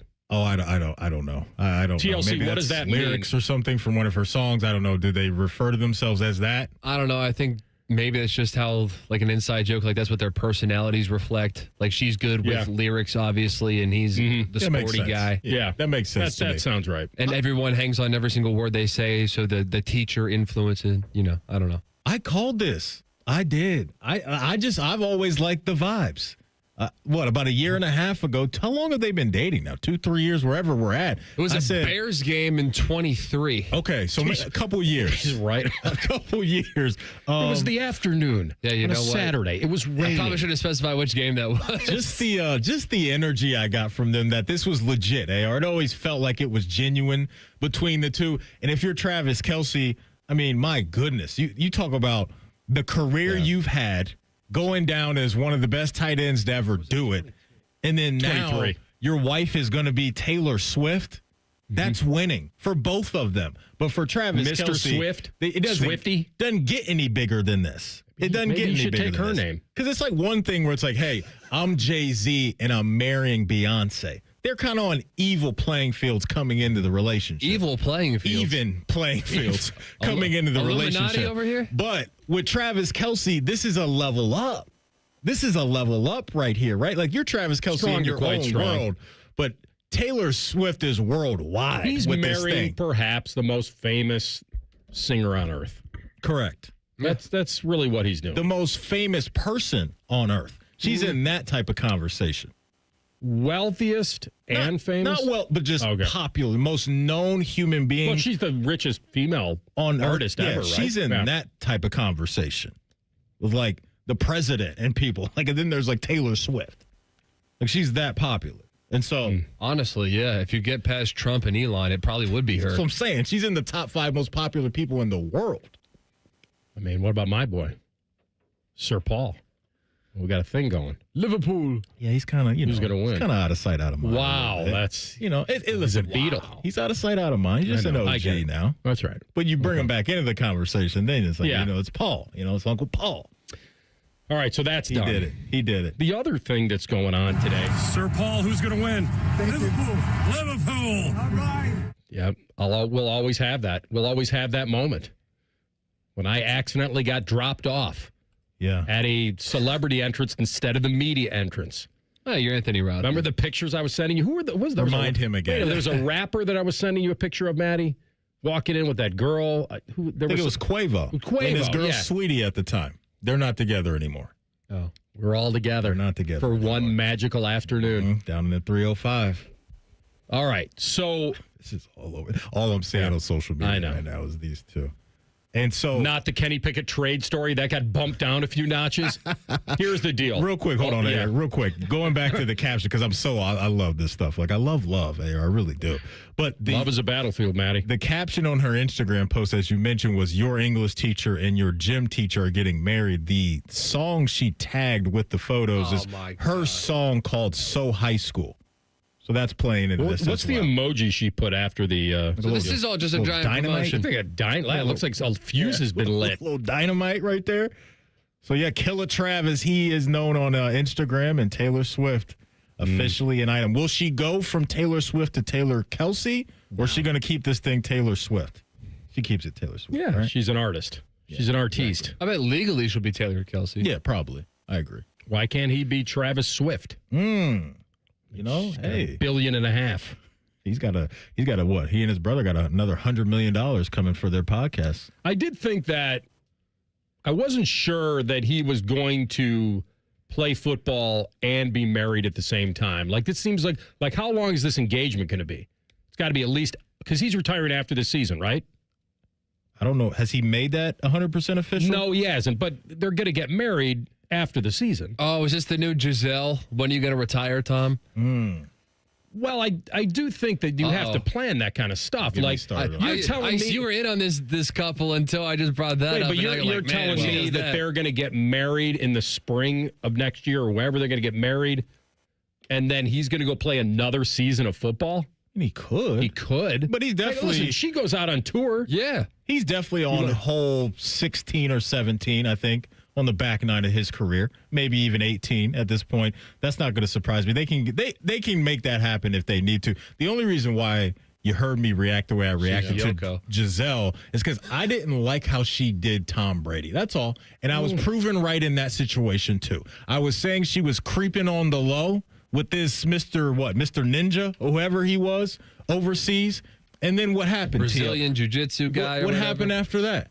They had a baby together. She denied that she was cheating on him, though. I mean, you can believe it if you want. There were rumors of Tom Brady and Kim Kardashian shortly thereafter. Did he have a baby with Kim Kardashian? No, and thank God. Okay, so that's all I'm saying. That's it? That's the evidence, the line in the sand? The evidence as long as he didn't have a baby? Giselle was creeping on Tom until they were officially done. And now I think I'm proven right. So I'm pretty good with this relationship stuff. The sports stuff, but the relationship stuff, I think I got a good handle on it. Were Tom Brady and Sofia Vergara actually a thing, or was that just they were talking to each other one time? Didn't hear much after that. I don't know. I didn't see a follow-up on that either. Yeah.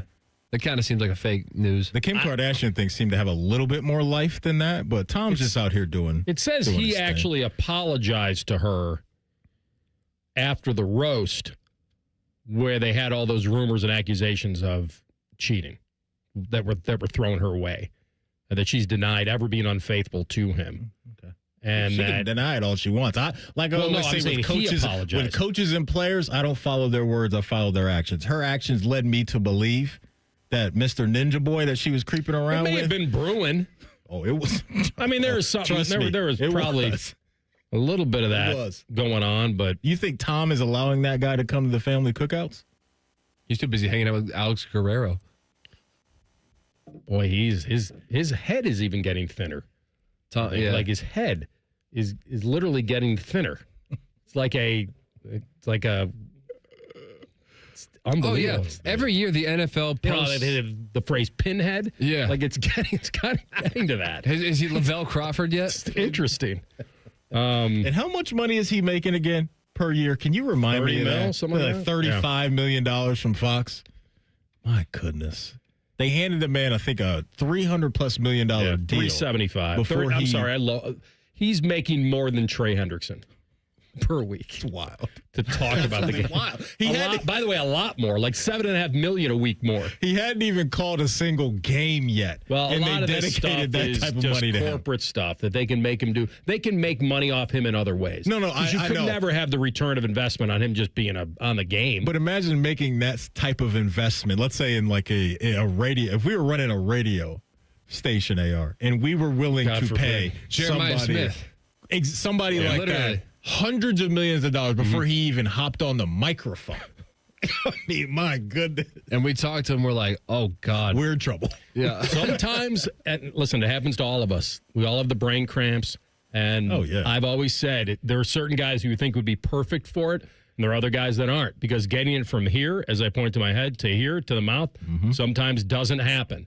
And the guy that I point to all the time was one of the childhood heroes, Joe Montana, who I thought this guy's been in Super Bowl huddles. He led clutch drives. Like, if there's anybody that could analyze NFL, he's been right there. Yeah. And it just didn't work for a lot of reasons. Maybe he didn't want to be critical, and maybe it just became so bland that there was nothing there. Right. I really don't. Listen, I can recognize Tom Brady's voice when he's on the air, but it doesn't change the vibe for me about the game. Maybe if it's a massive game or if it's a Super Bowl and he's on it, okay, then you've got something. But I think to your point, AR, you and I aren't at a point to where we're like, oh, Tom Brady's calling this game, can't miss it. Like, to me, I don't even know if there's that guy in media at all for me. And maybe it's because we do not the exact same thing, but we're in it to a certain level the way that they are. But I'm not, there's nobody for me to where I'm like, they are must-see TV calling games. It matters. It matters if the right guys are on it, I guess. But I don't think it. I think everything is so spread so thin now as far as broadcasting. There's just so many outlets, so many games, so many channels. Like when I was a kid, it was you watched Monday Night Football, and then it was Summer All in Madden, and that was it. You had like a Fab 4 or Fab 5, and everything didn't matter. But now there's just so much. I think a lot of these guys, even the great ones, have been diluted to some degree. But not our friend Tyvis Powell, who, by the way, was a Pickett guy.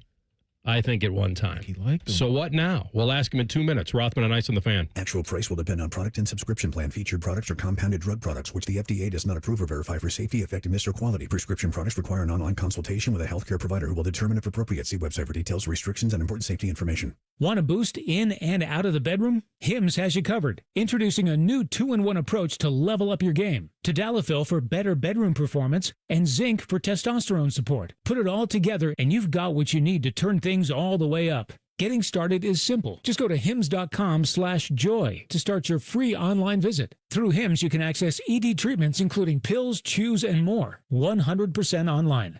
No office visits, no pharmacy lines. Just fill out a simple intake form and a licensed medical provider will determine if treatment's right for you. If prescribed, it ships free and discreetly to your door. Find affordable treatment options at up to 95% less than brand names at hims.com/joy. That's hims.com/joy, hims.com/joy. If you're 55 or older and into that whole saving money thing, T-Mobile has an exclusive phone and internet bundle just for you. Right now, get 2 unlimited phone lines plus 5G home internet for just $30 each per month with autopay, plus taxes and fees.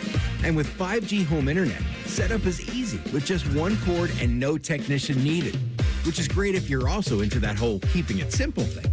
Switch now and experience the best mobile network in the U.S. Visit your local store to start saving.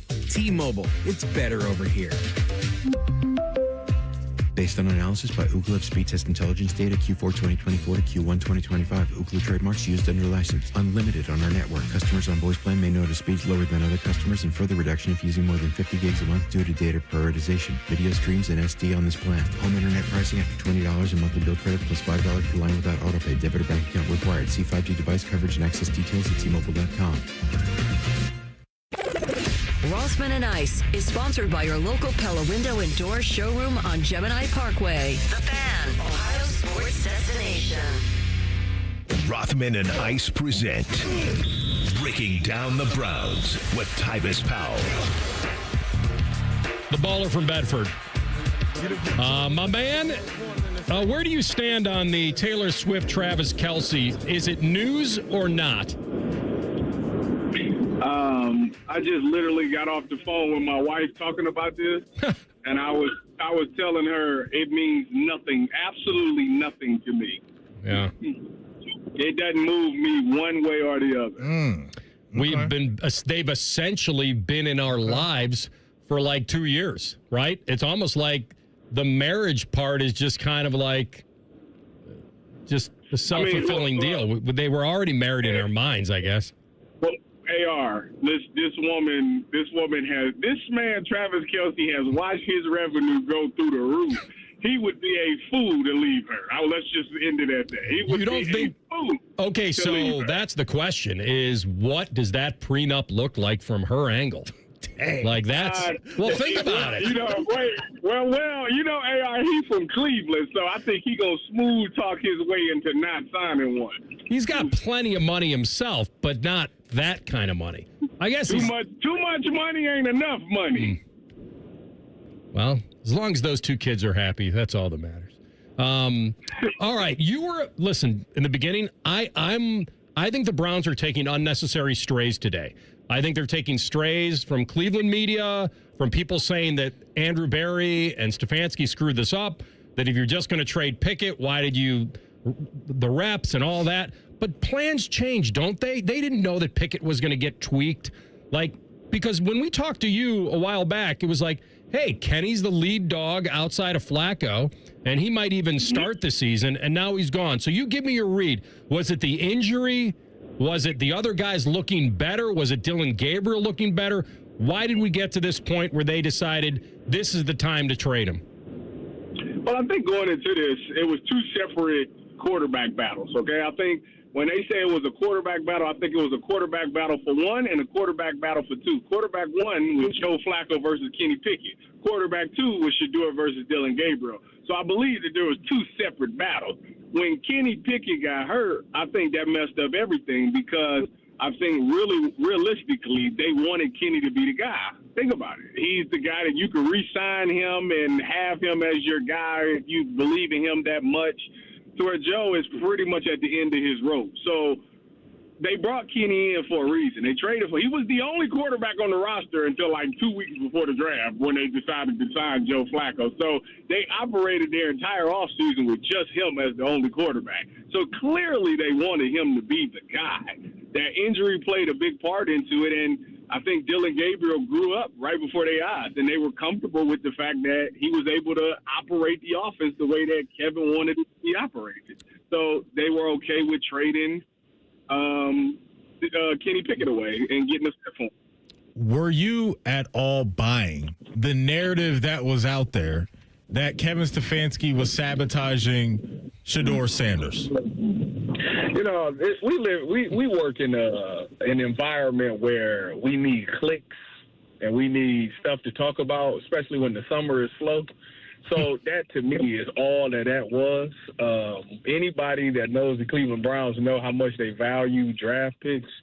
So why would they draft somebody with a fifth-round pick and then sabotage him? That makes no sense to me. I don't know where people got that from. I mean, I understand the rep things. The rep things frustrated me as well, you know, because he wasn't getting any reps with the one. So I understand, you know, that frustration. You know, you called it a open competition, but yet this guy wasn't getting the reps that everybody else was getting. So I get that frustration. But, you know, when I watched him play last week or this Rams game, I clearly seen, you know, some of the things that he needs to work on. You know, I see why he was fourth on the depth chart. You know, we just had Aditi on the Cleveland show. And, you know, Aditi works on the sideline for the preseason for the Browns. And, you know, she basically was saying there was no plan to play Tyler Huntley. You know, what happened was Shedeur didn't respond well. Let's just say that. He wasn't responding well on the sideline, very frustrated. And I don't know, she didn't want to get into specifics, but he wasn't responding well. Let's just say that. So Kevin actually did the right thing and pulled him to save him from himself. But people don't want to hear that. You know, people got in their mind that Shedeur is the greatest thing since sliced bread and that he has nothing to work on and it's just not going to work in Cleveland. And I just think that's just ridiculous. Two things, T. Do you feel, though, that there was a narrative out there that he wasn't getting the same personnel around him during this preseason? Yeah, you talking about the same person? Okay, when you talk about his personnel in the Carolina game, he got the same personnel that Dylan Gabriel had in the Eagles game, same number twos. And then in the last game against the Rams, 3 out of the 5 of his linemen was the same ones that Dylan Gabriel just led a 2-minute drive with. And same personnel that Snoop Huntley was able to get down the field with and get a game-winning field goal. So I don't know where people got their minds made up and they don't care about the facts. They just really just believe. They came up with the fact that the Browns don't like Shedeur and they doing him wrong and they just not going to pay attention to nothing else because that's where their mind is. Listen, they kept him, traded another guy, and you tell me how this sets up, because I feel like a lot of Browns fans, some even that work here, feel like that they should start one of the rookies and just go. My feeling is that that's a tough sell, because I'll put you back in that locker room. The idea as a current player and a current coach is you're trying to win. I think there'll be time to go to the backups if Flacco gets injured or fails. How would you like to see this season play out? Flacco plays until he can't perform well? How would you script this in your mind so they figure it out? Flacco plays until he falls off a cliff, which somewhere between 4 to 6 games, that's probably going to happen. And then you start rolling the backups in to see what you got there. I fully expect to see both of them play at some point of the season. Or if we get to, like, let's say we start the season 0-6 or 0-7, like, all right, let's roll it. Like, we don't need to see Joe no more. It's over with. Like, we get to the point where if Joe is still healthy, but we get to the point where we're eliminated from playoff contention, it's time to roll the young guys in there to see what you got. Before we let you go, we got to get some thoughts on Ohio State and Texas this Saturday. Obviously, Julian and Arch are going to get a lot of the attention, and rightfully so. But just outside of the quarterback stuff, Tyvis, what are you curious to see unfold? Honestly, I think this game is won or lost between our defensive line and their offensive line. That is, to me, is where the game is won or lost, because that's where the most turnover is for both teams. I think they're replacing 4 out of 5 of their starters on the offensive line, and obviously we're replacing our entire defensive line. So whichever one of those groups win that battle in the trenches, I think kind of predicts how, or dictates how this game is going to unfold. The Ryan Day of last year, backs against the wall, nowhere to go, nothing else to lose after Michigan, was able to light a fuse under a very special team, different personnel, more experienced. Does he revert back to winning the surest way on Saturday? Be safe, be conservative, help a young quarterback? Or do you feel like he may take risks on Saturday? I think that every game you have to have some risk to win the game. You know, they say the bigger the risk, the bigger the check is how I live my life.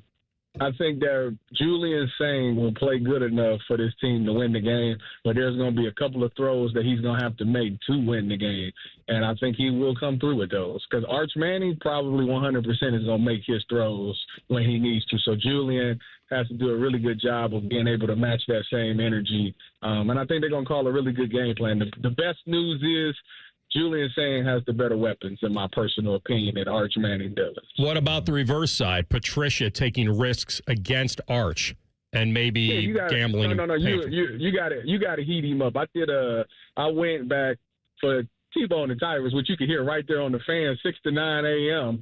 I did a breakdown of the Arch Manning and the receivers yesterday, and today I did the breakdown on Texas secondary. But when I looked at Arch Manning, you know, he had 2 interceptions last year, but the one interception that he threw was he was kind of under duress. He ran like this bootleg, and he made the first guy miss, but then the second guy got to him a little bit, so he forced him to throw this bad ball. I say all that to say, under pressure, he will make bad decisions. So Matt Patricia got to be very creative in how he wants to apply pressure by sending blitzes to Arch Manning. All right, my man. Keep hustling. We know you will. We'll talk to you soon. I appreciate y'all. Go Bucks, go Browns. Tyvis Powell with us every Tuesday, Maddie, at this time. Yes, sir. Are you familiar with this O's the Mentalist? No. Well, guess what? He's familiar with you. Is he? Because he knows all. Does he? We're back with the Buckeye Bulletin. And how will Ryan Day script the start for his first-year starter? We'll talk about it next. Rothman Ice and the Fan. A lot has changed in 30 years, but we're still that old shoe that feels worn in and well-loved. And, well, we smell a little, but you've accepted that. The Fan. You know, it's not the shoes. It's what you can put in them that makes all the difference. Hey, it's Anthony. I've been a customer at the Good Feet store for a while now, and I'm all about my personally fit arch supports. They support my feet better than all the insoles I've jammed into my shoes over the years. And my Good Feet arch supports help me in a ton of ways, from overall support and balance to stabilizing my heels, and the fact they distribute my body weight, especially when I'm golfing. I literally have spring in my step now. Check them out for yourself. The free fitting is designed to help them understand you, your pain, and your discomfort. It's simple. Just stop by the Good Feet store on Polaris Parkway or Stringtown Road in Grove City.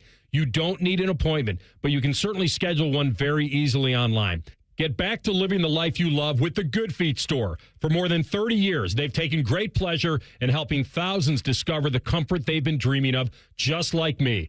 Get professionally fitted at goodfeet.com.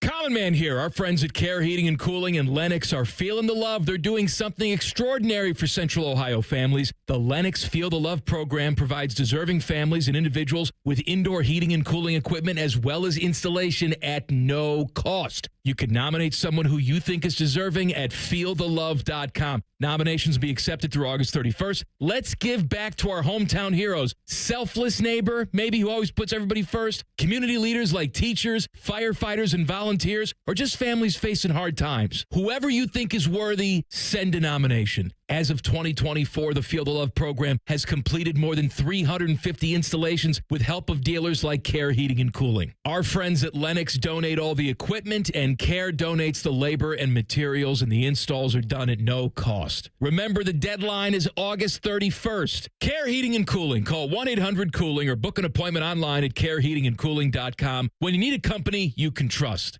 This is 100% employee-owned now. It gives them a sense of pride. It's always been a family business. We've benefited as owners from the work of all of these great employees for so long. Well, now everybody's an owner, so now everybody has a stake. It really is the culmination of the family business. The family just got bigger. We all know there's a difference between working for a paycheck and working for something that belongs to you. Call Rizzotti today at 777-4806. The summer event is still on at Germain Honda of Dublin, and the deals are hot. Lease the rugged 25 Honda Ridgeline Sport for just $339 a month, or finance with an unbeatable 0.99% APR. Or drive home in the new 25 Honda Prologue EX. Lease it now for only $149 a month, or 0% APR, plus no payments for 90 days. Get the deal you deserve at Germain Honda of Dublin on Sawmill Road, just south of 270. See dealer for full details. Austin and Berm are back with a new daily podcast, The Ultimate OSU Football Insiders. You know, it's refreshing to have some smart people working here from time to time. The Beat with Austin and Berm on the 10 TV Plus app. Subscribe today. Lowe's knows tough jobs call for tougher tools. The new DeWalt Elite Series power tool accessories are built to last for the pro who doesn't stop. With precision fitment, durability, and impact resistance, finishing jobs faster has never been easier. Shop the new DeWalt Elite Series at an everyday low price exclusively at Lowe's. We help, you save. Get in the zone, AutoZone. Welcome to the end of summer sale at AutoZone. We're celebrating the end of long days and short nights with big deals for a short time, like car wash. Right now, you can save 20% on the Armor All Complete Car Wash Kit. Need new brakes? Duralast brake pads are free with the purchase of Duralast rotors. We've also got oil deals and more. We're ending the summer right with the end of summer sale at AutoZone. Get in the zone, AutoZone. Restrictions apply. Want to know anything about the fans contest, how to win, or what's up for grabs? Check out 971thefan.com. The Fan, Ohio's sports destination.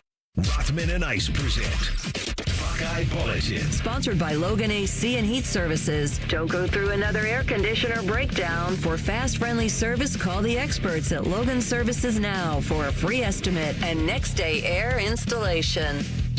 All right, you guys know the drill. Buckeye Bulletin 1 versus 3 in the AP. Let's go. Coming up on Saturday at noon. I'm not going to lie to you. I feel like over the last 2 weeks, in my mind, this is a night game. I'm not going to lie. It's happened to me. I get it, man. And then, because I was talking about the tailgate show, like, what time is that again? 8:30 for this game? I know.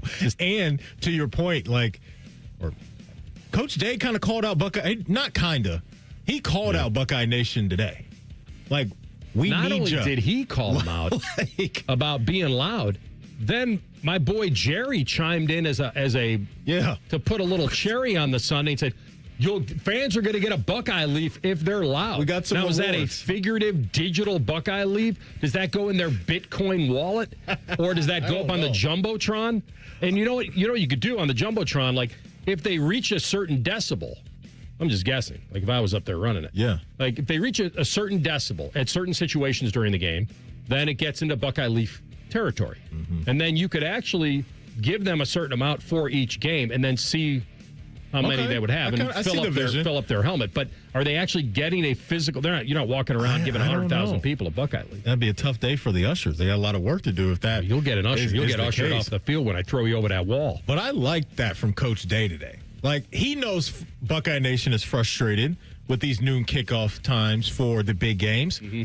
But there's only so much you can do about it now. Actually, there's nothing you could do about it now. So everybody's got to show up, go to bed a little bit earlier on Friday night, and wake up and let's start partying, because this is what it's all about. These two helmets getting after each other with the talent that's going to be out there. Like it was for Tennessee, let's take that up to a whole nother level and have just the shoe shaking Saturday afternoon. I don't think he says anything different if it's a night game, but I do feel like you're right. It had to kind of let's be pushed a little more. Be ready at kick. And you will be for these two teams. I mean, this is massive. And then the other beauty of it is, and I've talked about this, no lives go with it. You lose the game, certainly you've got to find a way to circle the wagons and climb back. You've got the games to do it, and you burn one of your get-out-of-jail-free cards. And if you win it, you're set up for a different narrative. Now you launched to number one. All of a sudden, your first-year starting quarterback has to protect me number one all year. You can spin the narrative any way you want if it's a close loss. If it's a win and it's that monumental, then it's on. Then the repeat narrative becomes very real right away. Like, I'm sure repeat's out there for a lot of people, but it's not hammered in the way it will be if they win on Saturday. I completely agree with you. I haven't heard much of the repeating stuff at all, and I actually think that's a good thing. I think that is a good thing. It changes Saturday if they win. It does, but I'm just saying, like, this all season, I haven't heard much of that. I haven't heard any of that from the players. Remember last year, like, these guys were embracing on the record, like, it's Natty or bust. Like Will Howard. Like, we know it's national championship or bust. This team, for me, doesn't need to think about anything big picture right now until they really find out who they are. And you may not find out who you really are, in 2-3 weeks into a season. But you're right, AR. Like, we come in here on Monday and they look the part and it's complete on both sides of the ball and special teams is doing their thing. That national championship noise becomes legit, I think, for a lot of people. For right now, I don't blame anybody for having a little bit of hesitancy when it comes to what this team could be this year. We know the talent is there, but it's got to come together, and that can take a while. So you're saying that if they come in Monday after win and Coach Day goes full Norman Dale Hoosiers, the boys and I are getting to know each other, see who we are and what we can be. So far, I've liked what I've seen. Very excited to be part of Ohio State football. This is your team. They deserve and demand your respect. All right, let's hear from Jim Lachey, who we asked yesterday about how you devised the early game plan. Jim, the game plan. Do they have to protect them early, Julian's saying? Do they have to play conservative out of the gate? And we just watched a playoff where they kind of threw caution to the wind because they had to coming off the Michigan game. They let Will Howard sling it around. But in a game like this, first one, no ramp up, no cupcake non-conference. How do you anticipate the start of this game offensively, what Hartline and Day will call? Well, common sense says, and, going back from all my experiences, when you have a first-time starting quarterback, you want to have a running game. You don't want to put it all on the quarterback. So, James Peoples, C.J. Donaldson, Bo Jackson, the freshman coming in out of Cleveland St. Joe. You want to have those guys have the ability to run the football against Texas. And, it's not going to be easy, but, we're replacing 14 guys that got drafted. They had 12 guys get drafted. So it's kind of, not really a rematch because there's so many different guys. But I know that they got Anthony Hill Jr. back. I know that they got Colin Simmons back. I know that they got Michael Taft back, the safety. Did a little bit of everything last year. So they've had to replace some guys, but they got some dudes too. But if, you could run the ball, take a little bit of pressure off Julian in that, offense, not have to, worry about it. But if you're going to make plays, you want to get number 4 some touches. And Texas did a good job going back to that playoff game, kind of bracket coveraging, making sure that they had, 1, a body and a half or 2 on Jeremiah. And that's going to allow other guys to step up. And, a guy bringing Max Clare in, a good route running tight end who's got great hands, can beat coverage with the linebacker, can beat coverage with a safety. That's going to be a good escape valve for Julian to, look Jeremiah's way, look towards Carnell, look towards Ennis, but then always knowing that you're going to probably have a guy like Max Clare in there. So it's going to be hard, I think, for Texas to double everybody, right? You can't. So somebody's going to be open, and that's going to be key for Julian to find it. Mm-hmm. I love when Jimmy goes right to the trenches because he's so right. I mean, on every game, you got to have a running game of some. You got to be complimentary, but maybe Saturday night or Saturday afternoon, it's even more real for them. And it was good to hear, too, Coach Day at his presser this afternoon say that they have confidence in that running back room, maybe 4 or 5 guys that they could go to and feel like they can be highly productive for them. Last year, we know you had 2 NFL caliber backs that were going to just do so much damage, and they did that. But now I think for the next few weeks, I think that can really help Julian grow as a quarterback and maybe even grow more confidence, is that if the running backs can change up how the picture looks for him, right? Like defenses have to come down and stack the box a little bit because Peoples or Donaldson or these guys are just doing damage. Like that's what I'm hoping that we see starting on Saturday is that they're going to have the ability to move people around and they can wear people out as a whole on offense with not only the run game, but the stuff you can do off the run game as well. That is today's Buckeye Bulletin. All right, we got a goodie to hang away right now. We're giving away 2 passes to participate in the big Buckeye Kickoff Trivia Contest this Friday, August 29th at the O on Lane. Your chance to win tickets to see Ohio State and Texas get busy on Saturday at noon. 614-821-9710 is TLC's hotline number. Earlier in the program, we revealed our fantasy football draft order for our league here at The Fan. Where am I picking in the draft? 614-821-9710 is TLC's hotline number. This is our first set of passes we're giving away. We will do another set of passes later. If you don't win on our show, don't worry. You can grab passes at 971thefan.com. All right, we come back top of the hour with that answer. And also we get into the third hour. We will talk Buckeyes with Austin Ward at 2:30. Up next, a little Chet Roulette and maybe a little bit of, romance or stalker. I'll give you that answer next. Rothman Ice and the Fan. If the sound of another man slammed against plexiglass turns you on, you've come to the right place. Proud to be your home for Jackets hockey. The Fan, Ohio sports destination. Dormar, you're kind of hero. Jump on board now with the 20-pound summer slim down with Awaken 180 weight loss. Drop 20 pounds before summer ends and cruise into fall with a new routine of better health. Do what I did and find your results with the solution for weight loss at awaken180weightloss.com. At Kroger, you never compromise. You get high quality and low prices. Like you never compromise your meal with our spring salad mix that's guaranteed fresh. And you never compromise your budget with lower prices on over 1,000 items. Hand it to Kroger shoppers. You never compromise. Kroger. Fresh for everyone. Right now, our full line of fresh Tyson chicken is on sale. Select varieties or buy one, get one free with your card. Kroger. Fresh for everyone. If you're 55 or older and into that whole saving money thing, T-Mobile has an exclusive phone and internet bundle just for you. Right now, get 2 unlimited phone lines plus 5G home internet for just $30 each per month with AutoPay, plus taxes and fees. And with 5G home internet, setup is easy with just 1 cord and no technician needed, which is great if you're also into that whole keeping it simple thing. Switch now and experience the best mobile network in the U.S. Visit your local store to start saving. T-Mobile, it's better over here. Based on analysis by Ookla of speed test intelligence data Q4 2024 to Q1 2025. Ookla trademarks used under license. Unlimited on our network. Customers on voice plan may notice speeds lower than other customers and further reduction if using more than 50 gigs a month due to data prioritization. Video streams and SD on this plan. Home internet pricing after $20 in monthly bill credit plus $5 per line without autopay. Debit or bank account required. See 5G device coverage and access details at T-Mobile.com. My name is Andre Roberts, and I'm a defender for the Ohio State men's soccer team. When I was in 7th grade, I fractured my kneecap. That was my first experience with Orthopedic One. My physician came in the room and delivered the diagnosis, and with the confidence that he had, it reassured me that I would be okay. And they definitely did a good job of knowing as a soccer player when I needed confidence, when I needed to be pushed, and they got me right back to where I was before my injury. Orthopedic One understood what it means to be a soccer player. Is there anything better than a college football Saturday? Not if you're at the ESPN Bet Sportsbook at Hollywood Casino Columbus. Join the Fan for watch parties for the games this season. Oh, you got to check out the display case of amazing autographed prizes you can win. It's beautiful.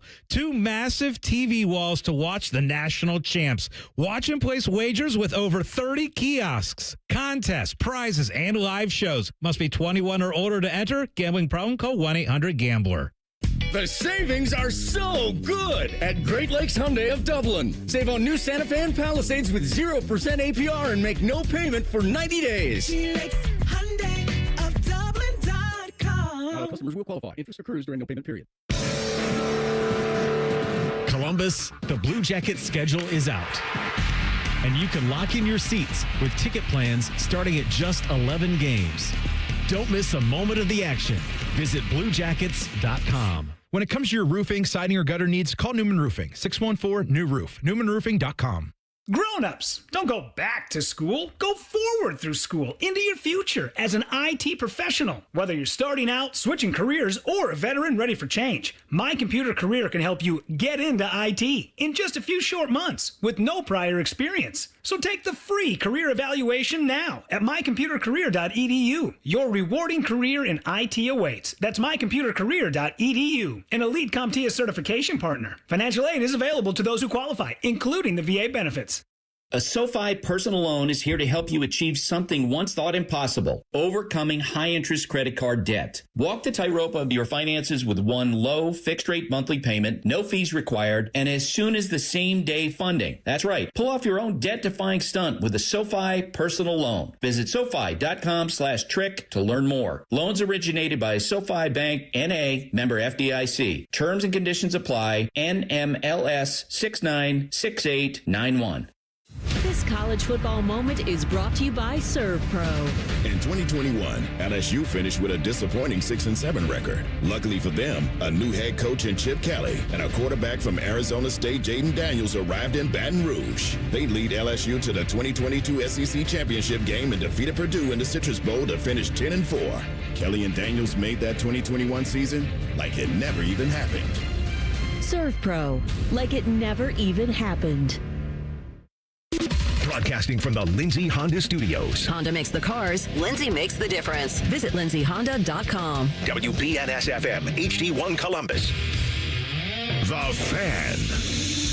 Sports Center. Good afternoon, I'm Tyler Danberg. 4 days from the fifth all-time meeting between number 1 Texas and number 3 Ohio State, with the all-time series tied up at 2 in the first matchup at Ohio Stadium in 2005.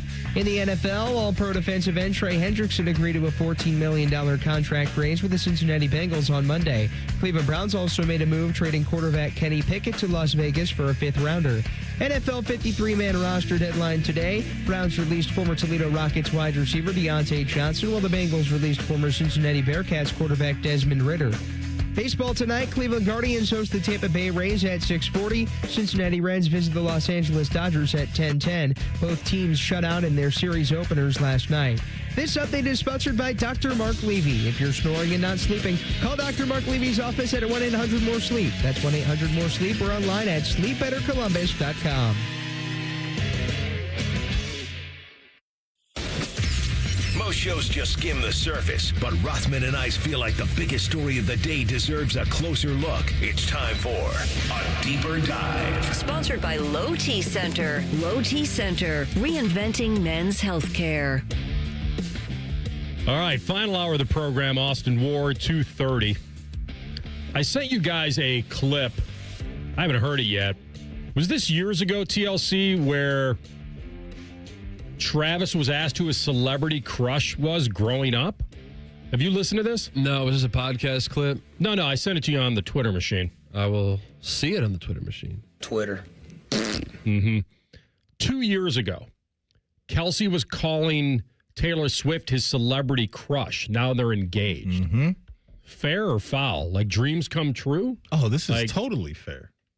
This is totally fair, right? Like, I think if any of us had the chance to really lock in with our celebrity crush, you're not passing up on that. But how does the crush feel about that is what I mean. You would have to ask her. Yeah. Wait, you think she's like creeped out about it? I don't think she would be. Or is that what you're insinuating a little bit there? That maybe probably this write some songs about it. You She think probably loves it. You think you think Travis maybe had some other motives going on here? Yeah, imagine if he said Blake Lively. I mean, that's a good friend of hers. That'd be weird. I haven't heard it yet. Oh, okay. Yeah. You got it? You want to play it? Oh, no, I just had it on my phone. Okay. All right. I mean, you gave away the. Well, I don't know what he said. I think I know how it is. I don't know. I'd rather hear it from his mouth, but. So they started dating back in 23. What we don't know if this video was prior to them officially becoming official or what. But yeah, I don't have a problem with it. Well, because it all started on their podcast. Was when the Eras Tour was coming to Kansas City. Oh, the Eras Tour. And Travis was talking about how he was going to go and he was going to give her a friendship bracelet. And then it fell through because apparently, she doesn't like to talk before or after shows because she's got to save her voice. And so respect that. Travis wasn't able to meet her after the show.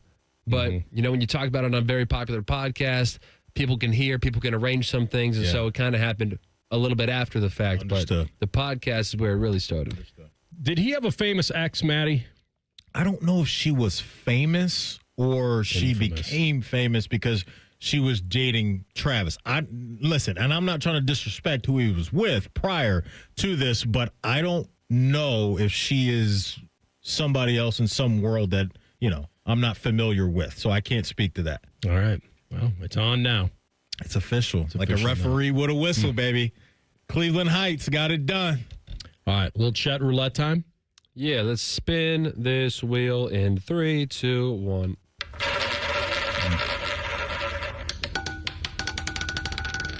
All right, so let's follow up on a topic we discussed yesterday. So Micah Parsons, we talked about the theatrics. He's lying down on the training table. Some people thought that he was pretending to sleep on the training table. What's going on? He's kind of got a stiff back. He's also got a contract dispute. What in the world's going on with Micah Parsons? Here is Adam Schefter on ESPN, just trying to figure out what the likelihood that it's going to be that he even plays week 1. We are getting close to the start of the regular season opener. He has not practiced this summer due to a back injury, back tightness. Now, the Cowboys took an MRI on it, said it came back clean. I think Micah Parsons would tell you that his back is tight, doesn't feel right. So he has not practiced. So in a best case scenario, RC can't keep a straight face as I bring up back tightness. Yeah, because you can't disprove back tightness. You can't tell me my back is tight. The MRI said it's not tight. Yeah. Well, there you go. And that's going to be the issue. Yeah. He hasn't practiced. He's got a tight back. The Cowboys' regular season opener is a week from Thursday night in Philadelphia. And the fact of the matter is, if he's out there at all, he'll be limited because he hasn't gone through practice at all. That's the short-term picture. There's obviously a lot to this. We'll get to all of it, but we're talking about the game Thursday night.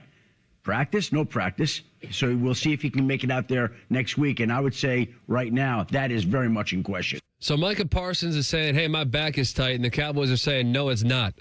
And so that's kind of a little bit tough there. And then, of course... So they could fine him, or they could... I don't know. Want to pay him? If they find him, the players union's going to have something to say about that. Well, that's a lot of money if there's an unpaid suspension of some kind if he's refusing to play. Yeah. But I don't think it would get to that level of ugliness, but it feels weird. The whole hurt back because I have a trade request and I'm not getting paid, that's a pretty strong negotiating tactic. And Jerry certainly doesn't think it's real because the MRI because there's nothing structural, there's nothing really horribly wrong with his back. But like they were saying, first of all, if your back's tight, that's one thing. Guys play with a hell of a lot worse. So let's not put it on the back. It's not the back. And I'm so glad you brought up Jerry Jones. Here is him on Stephen A. Smith's podcast, kind of giving his side of the story as to what's going on in their contract negotiations. In the spirit of not doing the old mother-dad deal, how many times have you seen the little rascal so clever go in there and mama told him, you're not going to get it, and goes in to daddy, who only sees him after 5 in the afternoon, wants to love him, and says, you can have it, son. You can have that before dinner. And he goes back in and says, Mama, Daddy said I could have it. That's the old mom, dad, been around since the beginning of time. I'm not going to go for that here. That's what's happening. You're not going for it? I'm not going for it. No. We've had a very, very strong negotiation. Now, by the way, frankly, it wouldn't have made any difference what the negotiation was. Guess who has to be comfortable for this to work? And who else? You. Hello. There's not room for a third. There's not room for a third. This will be a good one. So which mom? Who's he talking about? That's why when I brought it up yesterday, I was kind of paraphrasing, circling and doing an end around to try to get the cookie out of the cookie jar. I think what he's talking about is the whole issue of Jerry was talking to Micah directly about his contract without his agent, and Micah wanted his agent there, and he's saying, well, why can't we just talk like two men? Well, he claims that Micah had agreed to something in principle when they were talking.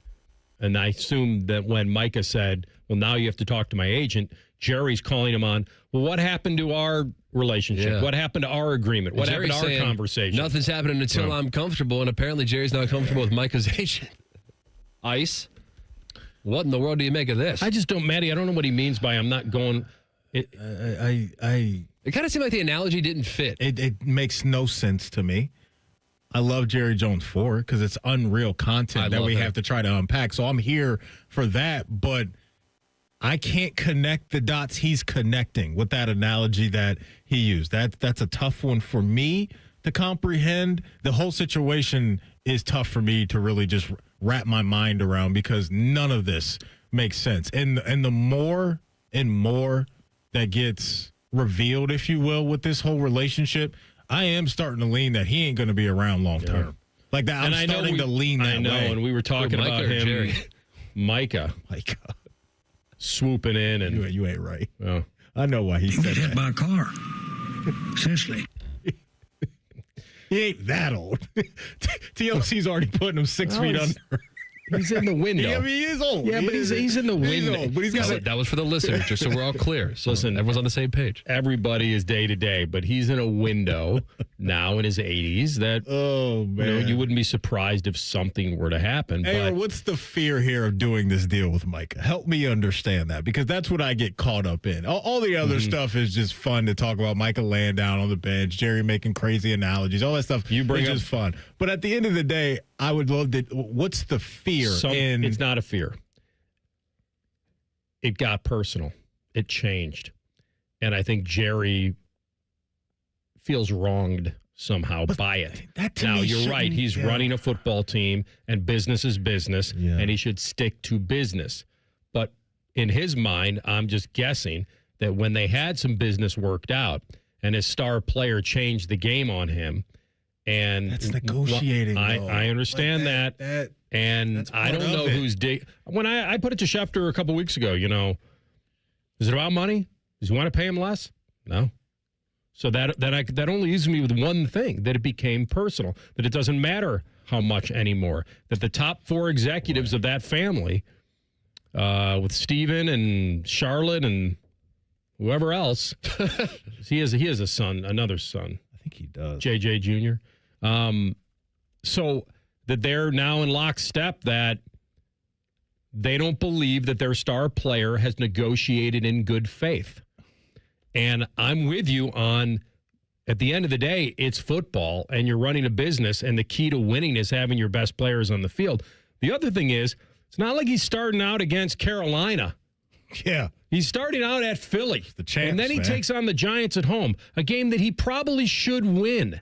Mm-hmm. But if they go 0-2, if they lose at Philly, which they'll be favored to lose, and they come home in a must-win game against the Giants before going on, well, maybe not must-win, but a game they should win, then he is playing with a little bit of fire with this season, even though I think their schedule is kind of spread out a little bit. So they get the Bears on the road, no gimme. They get Green Bay at home, no gimme. You're still going, anytime you're on the road in the NFL, it's technically not a gimme, but starting with an L. He may start with an L with Micah, and he's not going to play. Right, because to your point, how ready to go is Micah going to be by next Thursday? And here's the other thing. You want to light a fire under him?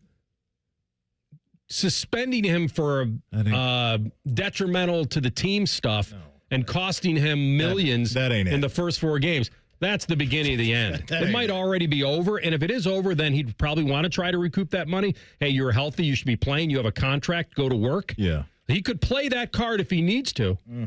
And why is we're this getting pretty close. It's just unnecessary. Why is this the guy to draw the line on? That's what I'm They've saying, extended TLC. every other one of their stars. Other than he's the best of them. Something got horribly personal between the two of them. It seems like Jerry has made this personal. Now, I could be wrong because I don't know all the conversations that are happening behind the scenes, but the game that he is playing publicly, to me, is just the wrong game to play. This is not a guy that you're unsure of. I believe they agreed to make him the highest paid non-quarterback in history. Something changed when his agent got involved. Something had to change, and that's that whole if you believe it, Jerry telling his agent to stick it where the sun doesn't shine. But that was it. Yeah, that to me, like Jerry, and he knows this. And he but can I use don't tags on him understand. for the next 2 years if he needed to. Teach him how to own a team, Ice. And I'm sure that'll make the relationship so much better by tagging him next year. So good luck with that. Well, he'd hold out anyway. It doesn't matter. But my thing is, like, wouldn't get to that probably. Jerry knows this. Like, just talk to the agent.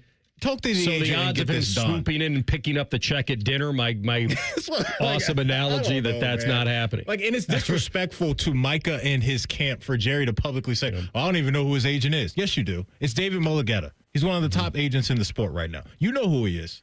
Stop doing that. Because if I'm Micah, that would piss me off. I think he believed he had a deal worked out that made him the highest paid. And then something changed. And he feels wronged by it. And he's digging in. I don't know how you could feel wronged by that. Well, I don't know I don't know what else they wanted to add. Like if it's a wink deal and we're happy with the money, which I think that they were at the time, and Micah watched the market change and then came back and said, all right, Jerry, like I don't want to go anywhere. I want to be here, but this is what I think I deserve. That to me should not make the situation personal. It's odd. There's no doubt about it. Yeah. All right, we come back. CJ Stroud maybe with a little insight on the game this Saturday. You'll hear it next. Rothman Ice on the Fan. We're the highest rated sports radio station in America. There's no joke there. We just are. The Fan, Ohio's sports destination. Dormar, your pilot hero. When your furnace or air conditioner is broke, we come out that same day. Dormar, home the Tin Man. You know, it's not the shoes. It's what you can put in them that makes all the difference. Hey, it's Anthony. I've been a customer at the Good Feet store for a while now, and I'm all about my personally fit arch supports. They support my feet better than all the insoles I've jammed into my shoes over the years. And my Good Feet arch supports help me in a ton of ways, from overall support and balance to stabilizing my heels and the fact they distribute my body weight, especially when I'm golfing. I literally have spring in my step now. Check them out for yourself. The free fitting is designed to help them understand you, your pain, and your discomfort. It's simple. Just stop by the Good Feet store on Polaris Parkway or Stringtown Road in Grove City. You don't need an appointment, but you can certainly schedule one very easily online. Get back to living the life you love with the Good Feet store. For more than 30 years, they've taken great pleasure in helping thousands discover the comfort they've been dreaming of, just like me. Get professionally fitted at goodfeet.com. This is the Duke's country song. It's a song about the best mayo. It has a yellow lid, and its full name is Duke's Mayonnaise. Get Duke's Mayo in store. It's got twang. In March 2017, police in Ketchikan, Alaska, got a worried call. And I haven't heard from them, so I'm getting worried. It was about a beloved surgeon, one of just two in town, named Eric Garcia. When police officers arrived to check on the doctor, they found him dead on a couch. Is it a suicide? Is it a murder? What is it? From ABC Audio and 2020, Cold-Blooded Mystery in Alaska is out now. Listen wherever you get your podcasts. Now that I'm a dad, I can't stop thinking about what would happen to my kids if something happened to me, like losing the house or not affording college. Yeah, that used to keep me up at night too. It's why I finally got life insurance from Ethos. It's 100% online. No medical exams, just a few health questions. I got $2 million in coverage for around $2 a day. I never realized it was that simple. Get your free quote at ethos.com/game. That's ethos.com/game. Rates may vary. Bill monthly. Sample rate 10-year term life policy for a 35-year-old healthy non-smoking male. Keep your summer fun going in a new Toyota Camry, America's best-selling car. It's all hybrid all the time with available all-wheel drive. Now through September 2nd, get 4.99 APR financing on any new 25 Camry. Or lease a new Camry LE for just $279 a month for 36 months with $36.99 due at signing. With approved credit through TFS. Tax, title, and license extra. Call 1-888-36-TOYOTA for details or go to Toyota.com. Toyota, let's go places. After an audit of our programming, the suits here at the Fan decided we needed more baseball. And that common man is stupid. Good news. We fixed one of those problems. Catch the Reds on the Fan all season long. Yay, baseball. An official message from Medicare. I'm saving money on my Medicare prescriptions. Maybe you can save too. With Medicare's Extra Help program, my premium is $0 and my out-of-pocket costs are low. Who should apply? Single people making less than $24,000 a year or married couples who make less than $32,000. Even if you don't think you qualify, it pays to find out. Go to ssa.gov/extra help. Paid for by the U.S. Department of Health and Human Services. 2 hours ago, Kyle arrived at the bar. Hey, what's everyone drinking? 30 minutes ago, Kyle got his friends another round of drinks. Cheers! 5 minutes ago, Kyle decided to drive home drunk. A minute ago, a law enforcement officer pulled up behind Kyle. Sir, have you been drinking tonight? A chain of events that began 2 hours ago is about to change Kyle's whole world. Drive sober or get pulled over. Paid for by NHTSA. Fan weather. From the Logan AC and Heat Services Weather Center. The crisp feeling of fall is in the air, so you might need a light jacket today as daytime highs only get into the low 70s. We'll see clouds increase throughout the day, although there will be some sunshine mixed in. And we could see a stray shower or two, otherwise mainly dry. Decreasing clouds tonight with lows in the 40s to low 50s again, and then for Wednesday, a tad bit warmer with more sunshine and highs in the mid-70s. For The Fan, I'm meteorologist Meredith Garfolo with the 10 Weather Impact Forecast. Bet365, the official online sports book of Rothman and Ice. Whatever the moment, it's never ordinary at Bet365. The Fan, Ohio sports destination. Rothman and Ice present Pre-Snap Reads. Sponsored by Newman Roofing. Call Newman Roofing today at 614-NEW-ROOF. That's 614-NEW-ROOF. Or visit online at newmanroofing.com. During the break, we were talking about a lot of just fantasy question marks this year. Like, where are you on Alvin Kamara? And, guys that were fantasy all-stars for a while and their production has gone down, and trying to find out, where Kelsey will be drafted this year, because he was a top 10 guy for years. Now maybe he's barely in the top 100 as far as fantasy goes. And the other guy in the wait for quarterback area will be C.J. Stroud. Great talent. Production has been a little all over the place lately. As a rookie, we watched him be a top 10 fantasy points guy. He was throwing for 250 a game. He was throwing deep balls, a lot of touchdowns, no picks, very high floor. And then the second season comes around and the sophomore slump happens. 7-game stretch, wasn't averaging a lot of points. Now, I can easily point to Nico Collins' injury. That was a big deal. Mm-hmm. And everything regressed. So his accuracy is still there. They got to convert on drives.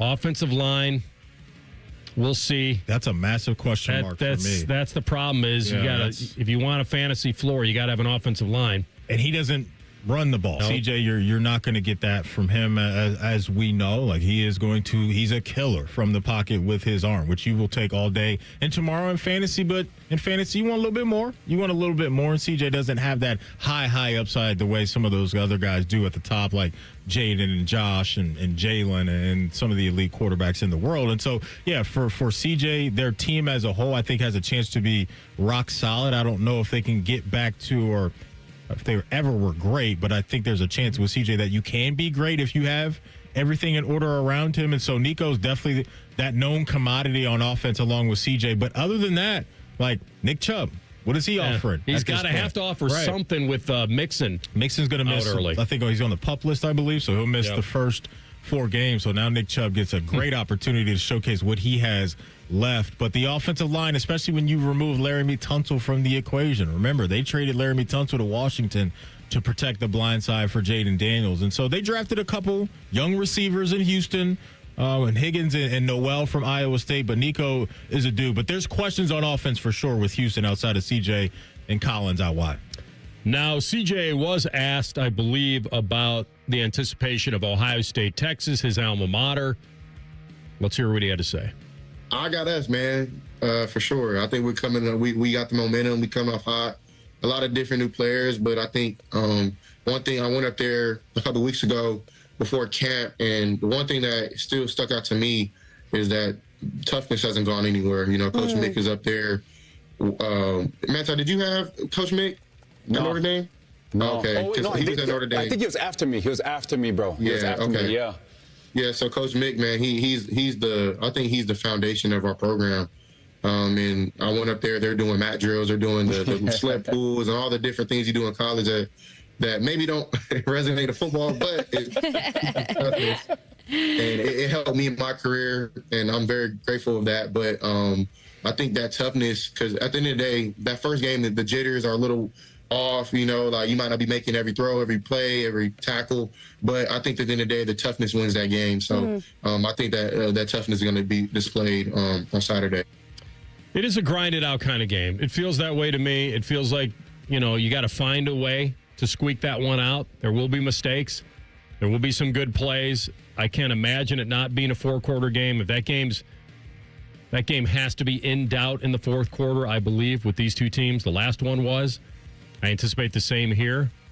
And I expect that CJ's right and that you got to find a way to work yourself through the jitters and the nerves early, just like he did. Yeah, 100%. And what he said about Coach Marotti, and that's a name Buckeye fans are very familiar with, that Body by Marotti program is legit, but that matches what Coach Day said today. What CJ saw and the energy that he felt from the team being here a couple weeks ago, because Coach Day at his presser this afternoon dropped 2 words. He said competitive and edgy. Competitive, I expect almost every coach to say, but the fact that Coach Day feels an edge from this team, I like hearing that. Is it real? I don't know. I'll buy it because he said it publicly right now, and I don't think he would fake that. Like, you can't fake the funk when you're a football team and when you have edginess or you don't have it. So he feels that from his team, and it sounds to me that CJ felt some of that as well. So that's great to hear, is that's going to be a team that obviously is motivated, but they may have a little bite to them. Maybe a couple guys on the team have a nasty streak to them as well. You can't fake the funk on a nasty dunk, Matty. I think you can do that. So this story was getting kicked around earlier today that Dave Portnoy was banned from from the stadium for Big Noon kickoff. Yeah. Because I believe the setup is the last hour of their show, they go inside the stadium. Mm-hmm. There's been some backpedaling, I think, on both sides. One, that maybe he was not going to be a part of that last hour anyway, and Ohio State didn't ban anyone. I don't really know what to believe. I don't. Do I believe that Ohio State didn't want him in the stadium? Of course. I believe that. I'm not saying that they can control what he says or what anybody says on the set. I don't know if they would have gone as far as saying to Fox, we control who's in our stadium. I think that'd be a very dicey precedent to set. However, it does remind me a little bit of when the story came out that North Carolina told Bill Belichick, your girlfriend? No. We don't need her on game day. We don't need her on the sidelines. Yeah. And then when they were asked about it, they had to say, no, we never did that. So maybe there is a little bit of that, but I have not seen any real official word. Ryan Day was not asked about it today in the press conference, if he had heard anything. Yeah, if I'm Ryan Day, I'm not wasting energy on that. But I got Texas to worry about, right? And so I really don't know. It's more of a wait and see, but Front Office Sports reported that Fox had anticipated an issue with Portnoy and Ohio State, and that it was never in the original plans for him to enter the stadium anyway. The show will go on as previously planned, and a Fox Sports spokesperson declined to comment to Front Office Sports. So okay, they're ramping up hype. I don't know. It's usually when that show comes around, not the Fox show with the Barstool. It's just a profanity-laced event. Yeah. We've heard they're in the Tennessee. They were here for that. Yeah, and if you were around there, which we were, we were just wondering whether what they were saying over their mics was going to come through our mics sitting in an airline container. Oh, man. Who knows what's true? Only the parties involved, right? The president over at President Carter, Ross Bjork, Coach Day, Portnoy, Fox. Like, only those people know what really happened. We'll probably never get the truth. Well, you'll get the truth when we ask B. Carp when he comes on the show tomorrow, because I think he said on his show that there were people at Ohio State that were not happy about just the hire in general, about him being on Big He called out Bobby. And then he called out Bobby saying that he called out Bobby. Yeah. So Bobby will obviously have a response to that. We shall see. We'll talk to Bobby tomorrow at 1:30. But, like, would I blame Coach Day, Ross Bjork, the decision makers over there for not wanting that guy in the stadium on game day? No, I wouldn't. He reps the flag for your biggest rival, and the way that he goes about his business with being one of your biggest rivals, I can understand how that could rub some people the wrong way if they did make that call. And again, I don't know what was true, but we can't romanticize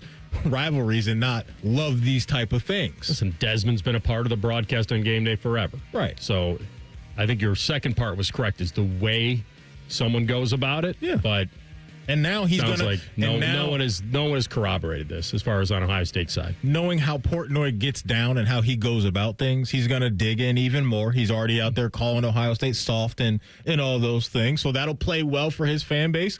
And on the flip side of that, I'm sure Buckeye Nation loves that whoever made the call, if somebody did make the call from Ohio State side of things, they said, yeah, you're a Michigan guy. We don't like how you handle being a Michigan guy, so you ain't allowed in our house. I'm not mad at it. All right, speaking of calls and how this game will go, our friend Austin Ward, who covers the Squad, joins us in 2 minutes for a little day tripping. Rothman and Ice in the Fan. All the folks at Buckeye, night or day. My AC stopped working. Your competition says it's fried. When I saw their cost to replace it, I could have just died. We can give a second opinion, give you options and advice. We'll strive to earn your trust and make you a client for life. Get a free second opinion. Replace or repair. Call 614-683-9911. Call the folks at Buckeye, night or day. If you're 55 or older and into that whole saving money thing, T-Mobile has an exclusive phone and internet bundle just for you. Right now, get 2 unlimited phone lines plus 5G home internet for just $30 each per month with autopay, plus taxes and fees. And with 5G home internet, setup is easy with just 1 cord and no technician needed, which is great if you're also into that whole keeping it simple thing. Switch now and experience the best mobile network in the U.S. Visit your local store to start saving. T-Mobile, it's better over here. Based on analysis by Ookla of speed test intelligence data Q4 2024 to Q1 2025. Ookla trademarks used under license. Unlimited on our network. Customers on voice plan may notice speeds lower than other customers and further reduction if using more than 50 gigs a month due to data prioritization. Video streams and SD on this plan. Home internet pricing after $20 a monthly bill credit plus $5 per line without autopay. Debit or bank account required. See 5G device coverage and access details at T-Mobile.com. Hey friends, Beamer here. Summer's winding down, but you know what? There's still time to drop 20 with Awaken 180's 20-pound summer slim down. That's how I got started, 20 gone fast, and it propelled me straight to my goal of dropping over 75 pounds. You'll still eat, drink, enjoy summer, but the scale's finally moving. Then you finally hit fall with some energy, confidence, and clothes that actually fit again. Awaken 180's coaches, they keep you on track so the weight stays off. You can go to awaken180weightloss.com to start your first 20 now and finish summer on a win streak. Rothman and Ice is sponsored by your local Pella Window and Door showroom on Gemini Parkway. The Fan, Ohio sports destination. Let's do a little day tripping. Sponsored by Atlas Butler Plumbing. Call us today at 1-800-FURNACE for all your plumbing and drain service needs. Yes, 1-800-FURNACE works for plumbing, too. All right, here we go. First day tripping before the big-time opener, Ohio State, Texas. At the shoe, our man Austin Ward is on the case. All right, my friend, feeling strong. I keep having to remind myself this game is at noon and not a night game, but here we go. We'll get past that. All right, so Anthony, how many times do we have to talk about the kickoff time? You don't know? Just have to keep reminding myself because it seems too big.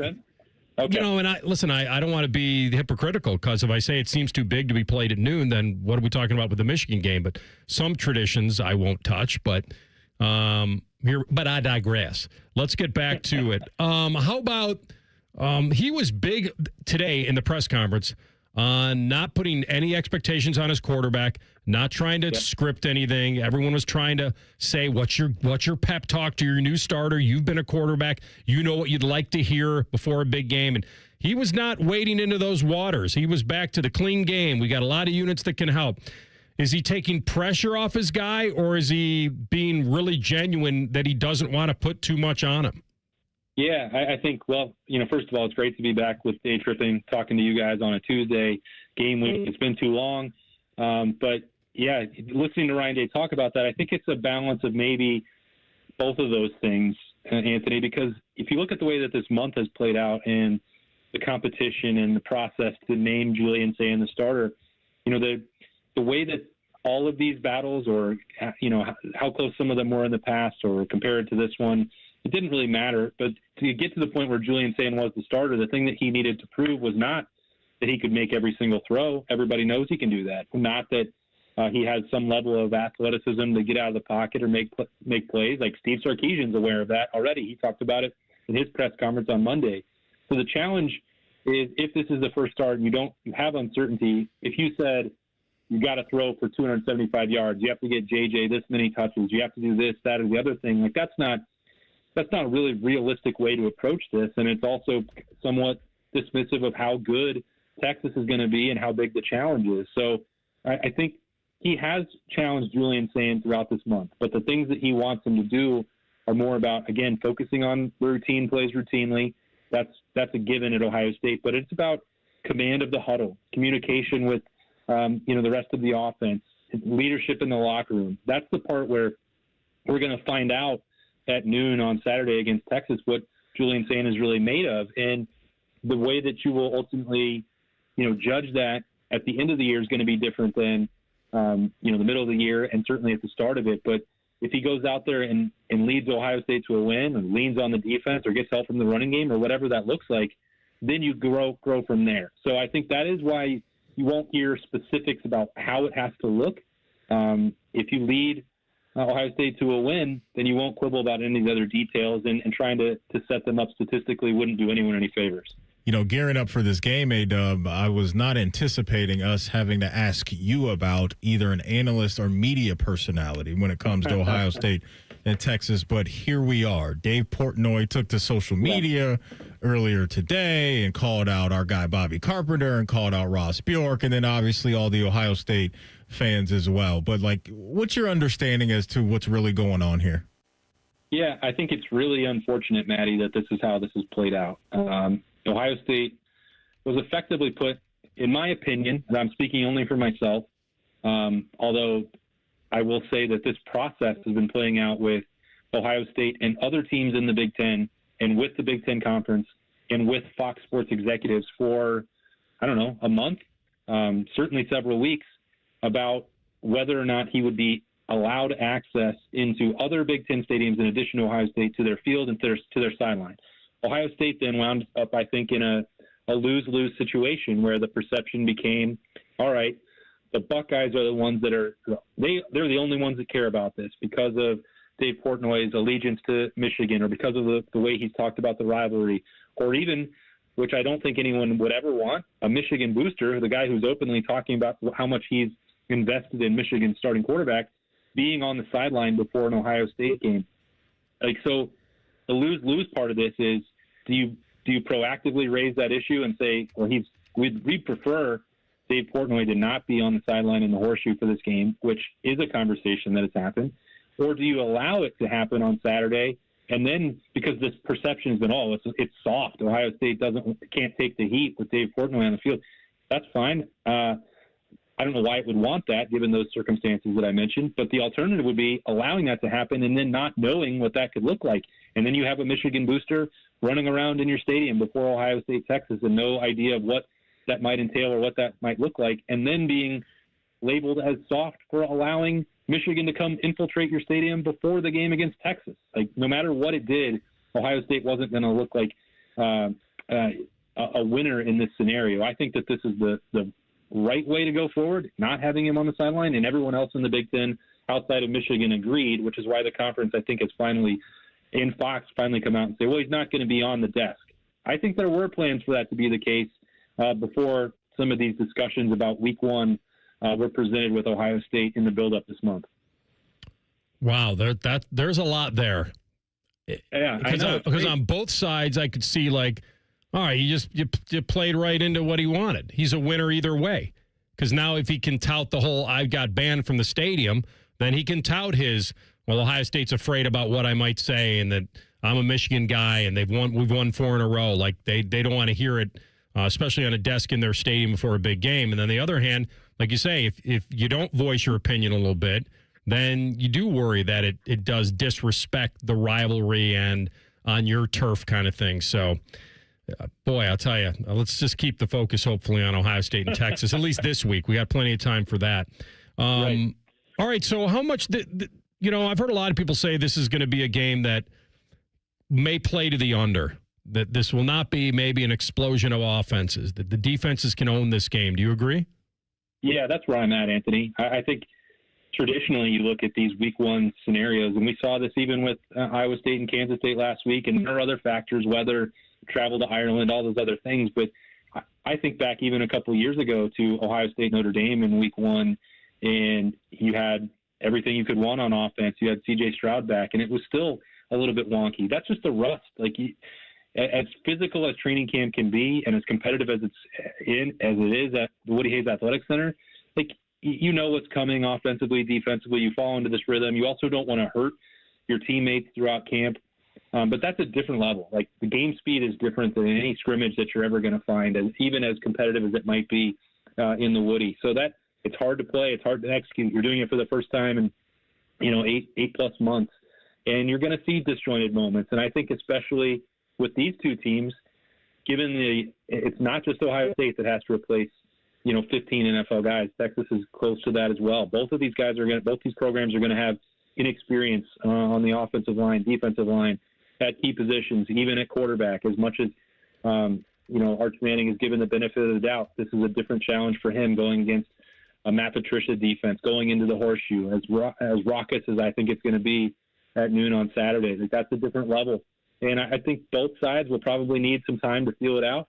I think both defenses are incredibly talented and loaded with athleticism, and they're well coached. And, think about this matchup in the semifinal until Jack Sawyer scoops and scores and makes that 28-14. You're talking about a grind for either offense to really find any footing, and that was with Will Howard and Quinn Ewers at quarterback and all that work that they had. So I do think it's going to be a fist fight.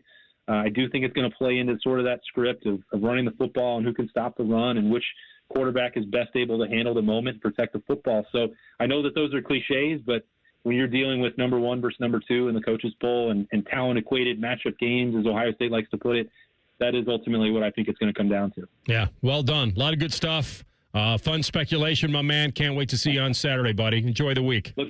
Looking forward to it. Great to talk to you guys. Thanks. Austin Ward. Day tripping every Tuesday on the Bryant Heating and Cooling Systems Fangast Hotline. AR's time right now to give away 2 more passes. Correct, TLC? You're looking at me like I'm not doing this. Incorrect. Okay, that is incorrect. I gave away both of them already. Oh, you did? Yeah. Okay. Cool. There we go. I didn't know that. I called my own number. I was going to say, because on the sheet it does say 2 today, so I didn't know if I was tripping. I didn't know. Okay, so we're good. So you have the winners for today. Yeah. One in Ostrander, one in Pickerington, and if I remembered their names, I'd tell you. One's named Dan. They had the right answer. I think Dan is it. No, I just gave it to him anyway. Dan is an Ostrander. This guy. And who is the Pickerington fellow? He's a mess. Yeah, he is. All right. He is. But you're saying we did check this box. Kyle and Pickerington. Maddie, what he's trying to say is 2 people called. He gave him the tickets. Game over. We come back with Tell the Truth, Rothman and Ice on the Fan. Wake up with the Fan. Eat lunch with the Fan. Go to bed with the Fan. Dream about the Fan. Then change your sheets. Gross. Ew, you guys are gross, but stick around in case I don't find anyone else. The Fan. Get Eco. ECO. Aaron, what's your favorite holiday? Labor Day. No, really. What's your favorite holiday? Labor Day? Get Eco. ECO. Labor Day is when we celebrate the working people of America. Like plumbers, electricians, and HVAC technicians? Sure, but we're also celebrating nurses, police officers, office workers, firefighters, school teachers, landscapers, and those people who faithfully pick up our garbage on trash day. And waiters and waitresses? And car mechanics and... ECO. And daycare workers. We can't leave out daycare workers. Hooray for Labor Day! Jerry, when you look at working people, what do you see? I see the people who built America. I see love. Love? Love with its sleeves rolled up. Wow. Working people are the people who take care of everybody. Labor Day is when we celebrate the working people who built America and keep it strong. Happy Labor Day, everyone. Get Eco at geteco.com. The summer event is still on at Germain Honda of Dublin. And with football back, Rich is ready to dominate the competition. You can lease the sleek 2025 Honda Accord LX for as low as $249 a month or finance with 3.99% APR. Upgrade to adventure with the 25 Honda Pilot Sport all-wheel drive. Lease starting at $429 per month or 4.49% APR. Visit Germain Honda of Dublin on Sawmill Road, just south of 270. See dealer for full details. A Progressive Home and Auto Bundle can protect you round the clock, but we can't protect you from those painful moments in sports. I can't believe they're moving the team to another city. True, but you'll never forget all the joy they brought into your life. Joy? They made the playoffs twice in 50 years. Gosh, those 2 times were pretty great, weren't they? How would I know? I wasn't even born yet. Just think of all the free time you'll have on game days. Those games were the highlight of my week. Well, at least your home and auto are protected with a bundle from Progressive. Progressive Casualty Insurance Company, affiliates, and other insurers. Not available in all states or situations. Out here, days are getting a little cooler, and mornings are starting with a few more layers. It's the season for more time at the grill, more feed for your animals. Heaters burn late into the night, and the woods start calling your name. We appreciate hard-working hands, shared moments, and love for our land. That's why season after season, we're here for your life out here. Tractor Supply. Factory direct is really pretty simple. The factory sells it directly to the consumer. I mean, we build it. There's nothing that anybody else does. We have stations where everybody touches the window. Everyone sees what's going on. So if there's an issue, we catch it as it's going down the line. That's probably the biggest thing, is the ability to make sure what goes out the door is what I want to go out the door. Visit Rosati Windows by the end of this month and get 35% off all windows and doors. We here at The Fan want to make your mornings as enjoyable as possible. That's why we bring you T-Bone and Tybus. A delightful blend of sports conversation and laughter. A show so good you'll forget all about your dead-end job and underachieving children. Maybe you saved a lot of money to send them to private school, and then your daughter shacks up with some dude named Fuzz. And you can't tell if your wife's angry or not because she's had so many filler shot in her face that it can't move anymore. Anyway, T-Bone and Tybus, it's good. Weekday mornings from 6 to 9. The Fan. The roof of your home protects what matters most in your life. Your family, your memories, your peace of mind. So when it comes time to replace the roof over your head, you need a name you can trust. Newman Roofing. Don't just take our word for it. Here's our friend Cindy on why she chose Newman Roofing over all the rest. We had interviewed and talked with several other roofing companies around the city. The salesperson that came to speak with us was extremely knowledgeable, answered questions, took his time with us.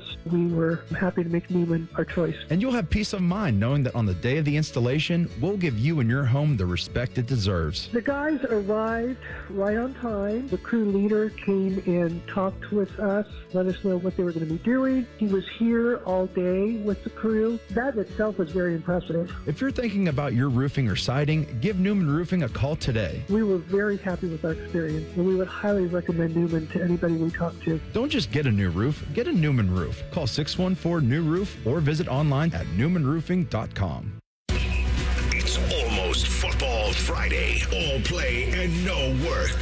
Sponsored by Tansky Sawmill Toyota. Your home for football, The Fan. Tell the truth with Rothman and Ice. Sponsored by Window Nation. Buy 2 windows, get 2 for free. Call 866-90-NATION or visit windownation.com now. All right, big man, take us home. All right, we got some breaking news. We're all on pins and needles, waiting to find out, and we finally have an answer. Pins and needles, needles and pins. If I had some breaking news sounders, I'd play them for you. It's a happy man who grins. But I don't. So here's what we're left with. Spencer Rattler, you're a starting quarterback in the National Football League. Wow, he won the Saints job. Yes, so he did. beat out Shuck, is that right? And Hader. Yeah, Tyler I thought Shuck was looking good. Okay. In the preseason. I cannot speak to anything New Orleans Saints preseason football. Alvin Kamara, fantasy. Can I give you your this? word? Tell the truth. Are the Saints about as much of a slam dunk as any team in recent history to be the worst team in the league? Maybe like the Hugh Jackson Browns. That'll be our benchmark from then to now. Because everybody knows that they're terrible. Yeah, they it's going to be a rough watch for Saints fans this year. You're going to guarantee... Not to say, not for us. We're not watching that crap. Yeah, but no. are you guaranteeing me the Saints are going to be worse than Carolina? Like guaranteeing it? I won't guarantee it. But I was going to say before you asked me that I feel better about Carolina this year than I do New Orleans. Yeah. By the way, when you said I thought you were going to say Cleveland. No. Well, I mean, the Browns I are down actually there. do feel better about Cleveland than I do New Orleans. Yeah. Well, I do too, but I'm saying I'm surprised his first comparison to the Saints was the Panthers. It shouldn't. My first comparison to the Saints would have been the Browns. Okay, so you're right. It probably shouldn't be. Who else would it be? The Jets? Mm-hmm. They're in that conversation for me. All right, you're right. Carolina may be a little higher than the Browns. Boy, where'd they take Shuck? Was he's just because of the second round. division Okay. and the chances to win games? Brownies are probably a little tougher time, certainly against their opponents. Man, but I mean, Alvin Kamara is like a prime trade candidate for me. Like in real life, like I wouldn't be surprised if he showcases some things early on. They try to get off that and get whatever capital they have. They can get back for him. Chris Olave is just it's a bleak outlook for him right now. Not because of his talent, but just there's nothing to me right now that you look at for New Orleans and saying you feel good about that outside of Chris Olave. Like, what is there to write home about? Nothing for me. Are we even sure that we feel that good about him? Well, it's just the availability, like his health. If he's healthy, I think he's a baller. But the concussion stuff is legit. It's legit. So yeah, like. The New Orleans Saints, to me, scream they're picking in the top 5 next year. I'd be floored if they didn't. Yeah, they're in that. I'm with you on that. I think that's where they're going to. They got to go to Buffalo. Yeah, they got to go to the Rams. Yeah, and then at some point in time, Shuck has to go out there and play a nice amount of games. You spend a second round pick on him, and if you're going to be picking high next year, you got to know whether or not you need to grab a quarterback. And so. That could be a wasted second round pick, which is tough. Let's carry that topic into a new topic. Well, here, I'll divide it up with a drop, first of all. I mean, I never heard anybody say I'm going to Cleveland on vacation.